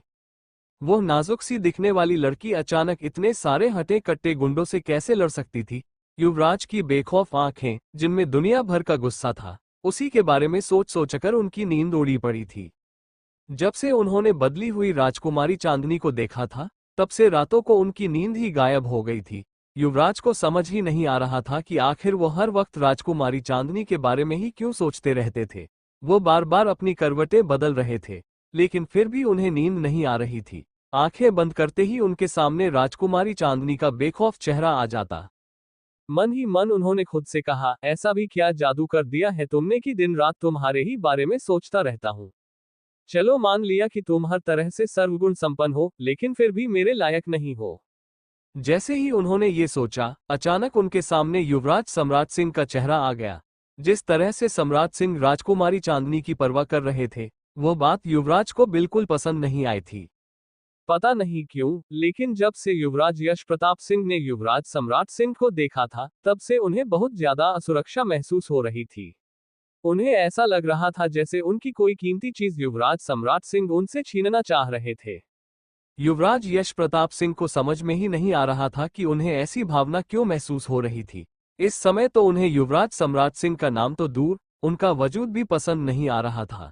वह राहत की एक लंबी सांस लेते हुए सोचने लगे कि जब तक राजकुमारी ध्वनि की शादी नहीं हो जाती, तब तक ये लोग यहाँ से जाने वाले नहीं थे। और अभी भी राजकुमारी ध्वनि की शादी होने में 10 दिन बचे हुए थे। क्या पता, इन 10 दिनों में युवराज सम्राट सिंह और राजकुमारी चांदनी के बीच का रिश्ता कितना मजबूत हो जाए। सिर्फ इस ख्याल से ही युवराज को एक अजीब सी बेचैनी महसूस होने लगी, जिसे वो खुद भी समझ नहीं पा रहे थे। वो बार बार करवटें बदल रहे थे, लेकिन उन्हें नींद ही नहीं आ रही थी। आज बाजार में जो कुछ भी हुआ था, उसके बाद युवराज की नजरों में राजकुमारी चांदनी की इज्जत थोड़ी बढ़ गई थी। आज पहली बार था जब उनकी आंखों में राजकुमारी चांदनी के लिए नफरत नहीं, बल्कि प्रशंसा के भाव थे। वहीं दूसरी ओर राजकुमारी ऐश्वर्या का कक्ष, आज बाजार में जो कुछ भी हुआ था, उसकी वजह से राजकुमारी ऐश्वर्या की भी नींद उड़ी हुई थी। उन्हें समझ में नहीं आ रहा था कि डरपोक कही जाने वाली राजकुमारी चांदनी अचानक से इतनी बहादुर कैसे हो गई। आज जो डायलॉग राजकुमारी चांदनी ने बोले थे, वे सारी बातें राजकुमारी ऐश्वर्या के दिल में उतर चुकी थी। सच में राजकुमारी चांदनी बहुत समझदार थी। उनकी समझदारी भरी बातें सोचकर राजकुमारी ऐश्वर्या को ऐसा लग रहा था जैसे वह किसी सियासत की रानी हो। तभी अचानक उनकी आंखों के सामने युवराज सम्राट सिंह का चेहरा आ गया। युवराज सम्राट सिंह के बारे में सोचते ही उनके चेहरे पर अनायास ही एक हल्की मुस्कान आ गई। जब से उन्होंने आज युवराज सम्राट सिंह की फाइटिंग स्किल्स देखी थी, तब से ही वह उन्हें पसंद करने लगी थी। युवराज सम्राट सिंह किसी भी मामले में युवराज यश प्रताप सिंह से कम नहीं थे। राजकुमारी ऐश्वर्या को युवराज सम्राट सिंह में अपना जीवनसाथी दिखने लगा था, पर तभी अचानक युवराज सम्राट सिंह और राजकुमारी चांदनी की नजदीकियों का ख्याल आते ही उनके मन में एक अजीब सी उदासी भर गई। उन्होंने तय किया कि वह इस बारे में कल राजकुमारी चांदनी से बात करेगी। राजकुमारी ऐश्वर्या उस तरह की लड़की बिल्कुल नहीं थी, जो अपनी इच्छाओं के लिए 3 लोगों की खुशहाल जिंदगी बर्बाद कर दे। अगर युवराज सम्राट सिंह के दिल में राजकुमारी चांदनी होंगी, तो राजकुमारी ऐश्वर्या उन दोनों के बीच से हट जाएंगी। लेकिन फिर भी इस बारे में सोचकर उनके दिल में एक तेज दर्द महसूस होने लगा। आखिर पहली पसंद और पहला प्यार हमेशा खास होता है। राजकुमारी चांदनी का कक्ष, इस वक्त राजकुमारी चांदनी बहुत ही गहरी नींद में सोई हुई थी। तभी अचानक उनके कमरे में एक परछाई दिखाई दी। आधी रात को किसी ने राजकुमारी चांदनी के कमरे में कदम रखा, लेकिन राजकुमारी चांदनी को इस बात का बिल्कुल भी अनुमान नहीं था। वो दवा के असर की वजह से बहुत गहरी नींद में थी। कोई था जो धीरे धीरे उनकी ओर बढ़ता ही जा रहा था। अब आप लोग अनुमान लगाए, आखिर आधी रात को राजकुमारी चांदनी के कमरे में कौन आया है। राजकुमारी चांदनी का कक्ष। इस समय राजकुमारी चांदनी गहरी नींद में सो रही थी। तभी अचानक उनके कमरे में एक परछाई दिखाई दी। आधी रात को कोई राजकुमारी चांदनी के कमरे में दाखिल हुआ था, लेकिन उन्हें इस बात का जरा भी आभास नहीं हुआ। वो दवा के प्रभाव में इतनी गहरी नींद में थी कि उन्हें अपने आसपास की कोई खबर नहीं थी। कोई था जो धीरे धीरे उनकी ओर बढ़ता चला जा रहा था। ये और कोई नहीं बल्कि युवराज यश प्रताप सिंह थे। आज राजकुमारी चांदनी की वजह से उनकी रातों की नींद उड़ चुकी थी। जैसे ही उन्होंने दूर से राजकुमारी चांदनी को देखा, उनके मन में विचार उमड़ा, मेरी रातों की नींद उड़ाकर खुद चैन से सो रही हैं आप, ये तो बहुत बुरी बात है। इतना कहकर वह राजकुमारी चांदनी की ओर आगे बढ़ गए। जैसे ही युवराज उनके पास पहुंचे, उनकी आंखें हैरानी से बड़ी हो गईं। राजकुमारी चांदनी ने इस समय इतने छोटे कपड़े पहने हुए थे कि उन्हें देखकर युवराज का गला सूखने लगा। उन्होंने झट से अपनी आंखें भींच ली। पहली बात तो ये थी कि उन्हें समझ ही नहीं आया कि इतने अजीबोगरीब वस्त्र राजकुमारी चांदनी के पास आए कहां से। युवराज को इतना तो एहसास हो गया था कि ये वस्त्र प्रतापगढ़ के नहीं थे। अचानक ही उनके मन में एक पुरानी स्मृति जाग उठी। महाराज उदय प्रताप सिंह और महारानी सुमित्रा देवी ने 2 साल पहले चांदनी को यहाँ लाकर बसाया था। उन्होंने उसे अपने मित्र की पुत्री बताया था, जो अपने राज्य की राजकुमारी थी, लेकिन इसके अलावा उन्होंने चांदनी से जुड़ी कोई और जानकारी नहीं दी थी। युवराज को अपने माता पिता पर इतना विश्वास था कि उन्होंने कभी राजकुमारी चांदनी के बारे में जांच पड़ताल करना आवश्यक नहीं समझा। लेकिन आज पहली बार उनके मन में ये जानने की तीव्र इच्छा जाग उठी कि राजकुमारी चांदनी कौन है और वो कहाँ से आई है। यदि वह अकेले ही इतने लोगों से लड़ने की ताकत रखती है, तो फिर बीते 2 वर्षों से वह मासूम और डरपोक लड़की बनकर क्यों रह रही थी। युवराज यश प्रताप सिंह के मन में हजारों सवाल उमड़ने लगे। वह अपनी सोच से बाहर निकले और राजकुमारी चांदनी की ओर देखने लगे। इस वक्त उनकी आंखों के सामने राजकुमारी चांदनी के गोरे, मुलायम, मक्खन जैसे पैर थे। युवराज की दृष्टि अनायास ही उन पर ठहर गई। नींद में करवट लेने के कारण चांदनी का टॉप थोड़ा ऊपर सरक गया था, जिससे उनकी पतली, गोरी कमर दिखने लगी थी। युवराज की नजरें उस पर ठहर गईं। आज राजकुमारी चांदनी का रूप उन्हें पहले से भी अधिक आकर्षक लग रहा था। उनके भीतर राजकुमारी की कमर को छूने की तीव्र इच्छा जाग उठी, जिसे वह चाहकर भी दबा नहीं पा रहे थे। उन्होंने अपनी मुठियां भींच ली। वो इस बात को स्वीकार नहीं करना चाहते थे, लेकिन सच्चाई यही थी कि इस अवस्था में राजकुमारी चांदनी को देखकर वो बहक रहे थे। मगर खुद पर काबू पाते हुए उन्होंने एक गहरी सांस ली और आगे बढ़कर राजकुमारी के ऊपर चादर डाल दी। चांद की रोशनी में राजकुमारी चांदनी का बेदाग चेहरा दमक रहा था। राजकुमारी की आंखों से होती हुई युवराज की नजर सीधा उनके होठों पर जा टिकी। वो अपनी निचली होंठ को हल्के से काटने लगे। मन ही मन वह खुद को हजारों गालियां दे चुके थे। आप ये क्या कर रहे हैं, युवराज? वो आपसे उम्र में कितनी छोटी है, आप उनके बारे में ऐसा नहीं सोच सकते। युवराज समझ चुके थे कि राजकुमारी चांदनी के पास आना उनकी सबसे बड़ी गलती थी। अपने कक्ष में तो वह वैसे भी बिना नींद के लेटे हुए थे, लेकिन अब राजकुमारी को देखने के बाद उनके ख्यालों में बस वही रहने वाली थी, और इसी वजह से अब उन्हें नींद नहीं आने वाली थी। यही सब सोचकर उन्होंने गुस्से में अपने दांत भींच लिए और वहां से चले गए। थोड़ी देर और राजकुमारी चांदनी के पास रुकने से वह अपनी भावनाओं पर नियंत्रण खो सकते थे। वो चुपचाप वहां से निकलकर सीधे अपने कक्ष में चले गए। राजकुमारी के कक्ष के द्वार पर खड़े सैनिकों में इतनी हिम्मत नहीं थी कि वे युवराज को अंदर जाने से रोक सके। और वैसे भी जाने से पहले युवराज ने उन्हें सख्त हिदायत दे दी थी कि उनके यहाँ आने की खबर राजकुमारी चांदनी को नहीं लगनी चाहिए। अगली सुबह रात को दवा लेकर जल्दी सोने की वजह से राजकुमारी चांदनी की नींद सुबह जल्दी खुल गई। वो उठकर तुरंत फ्रेश होने के लिए चली गई। आज भी उन्होंने कल की तरह ही कपड़े पहने हुए थे।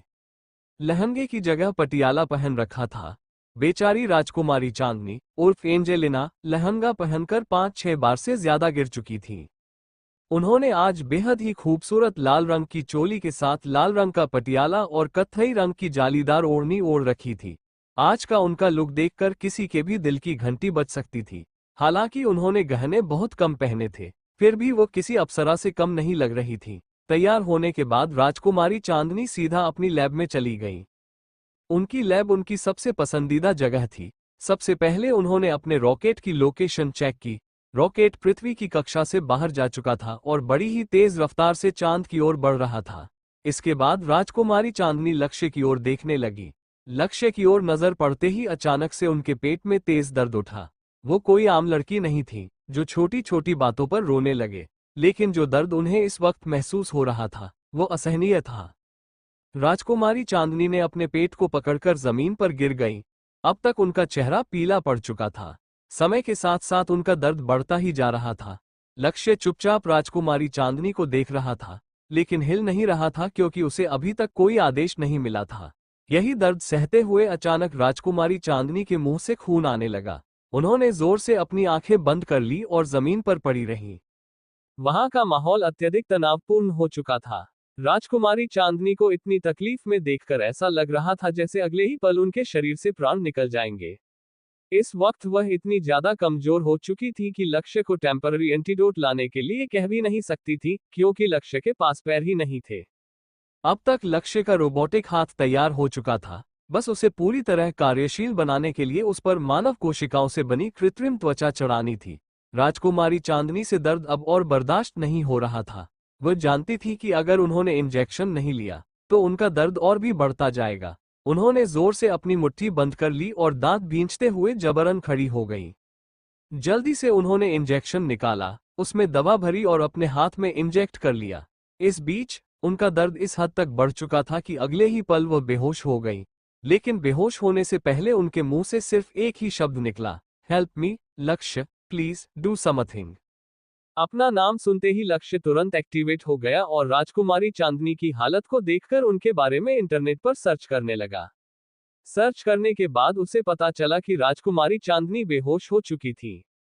इसके बाद लक्ष्य ने यह ढूंढना शुरू किया कि किसी इंसान को बेहोशी से बाहर कैसे लाया जाता है।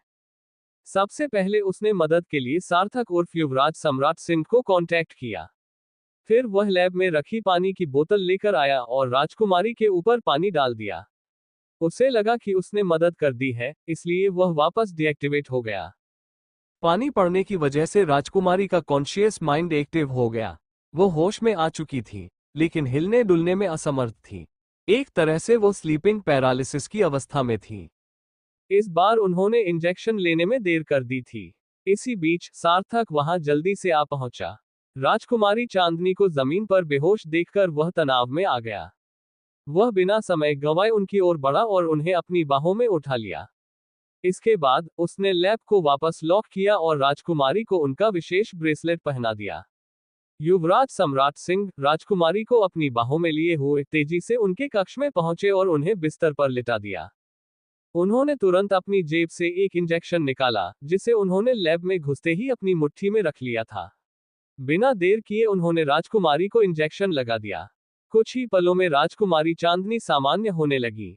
राजकुमारी ने जो खुद को इंजेक्शन दिया था, उसकी वजह से उनका दर्द कम हो गया था, लेकिन इतनी देर तक दर्द सहने के कारण वह बेहोश हो गई थी। सार्थक ने जो इंजेक्शन दिया था, वो ताकत बढ़ाने वाला इंजेक्शन था।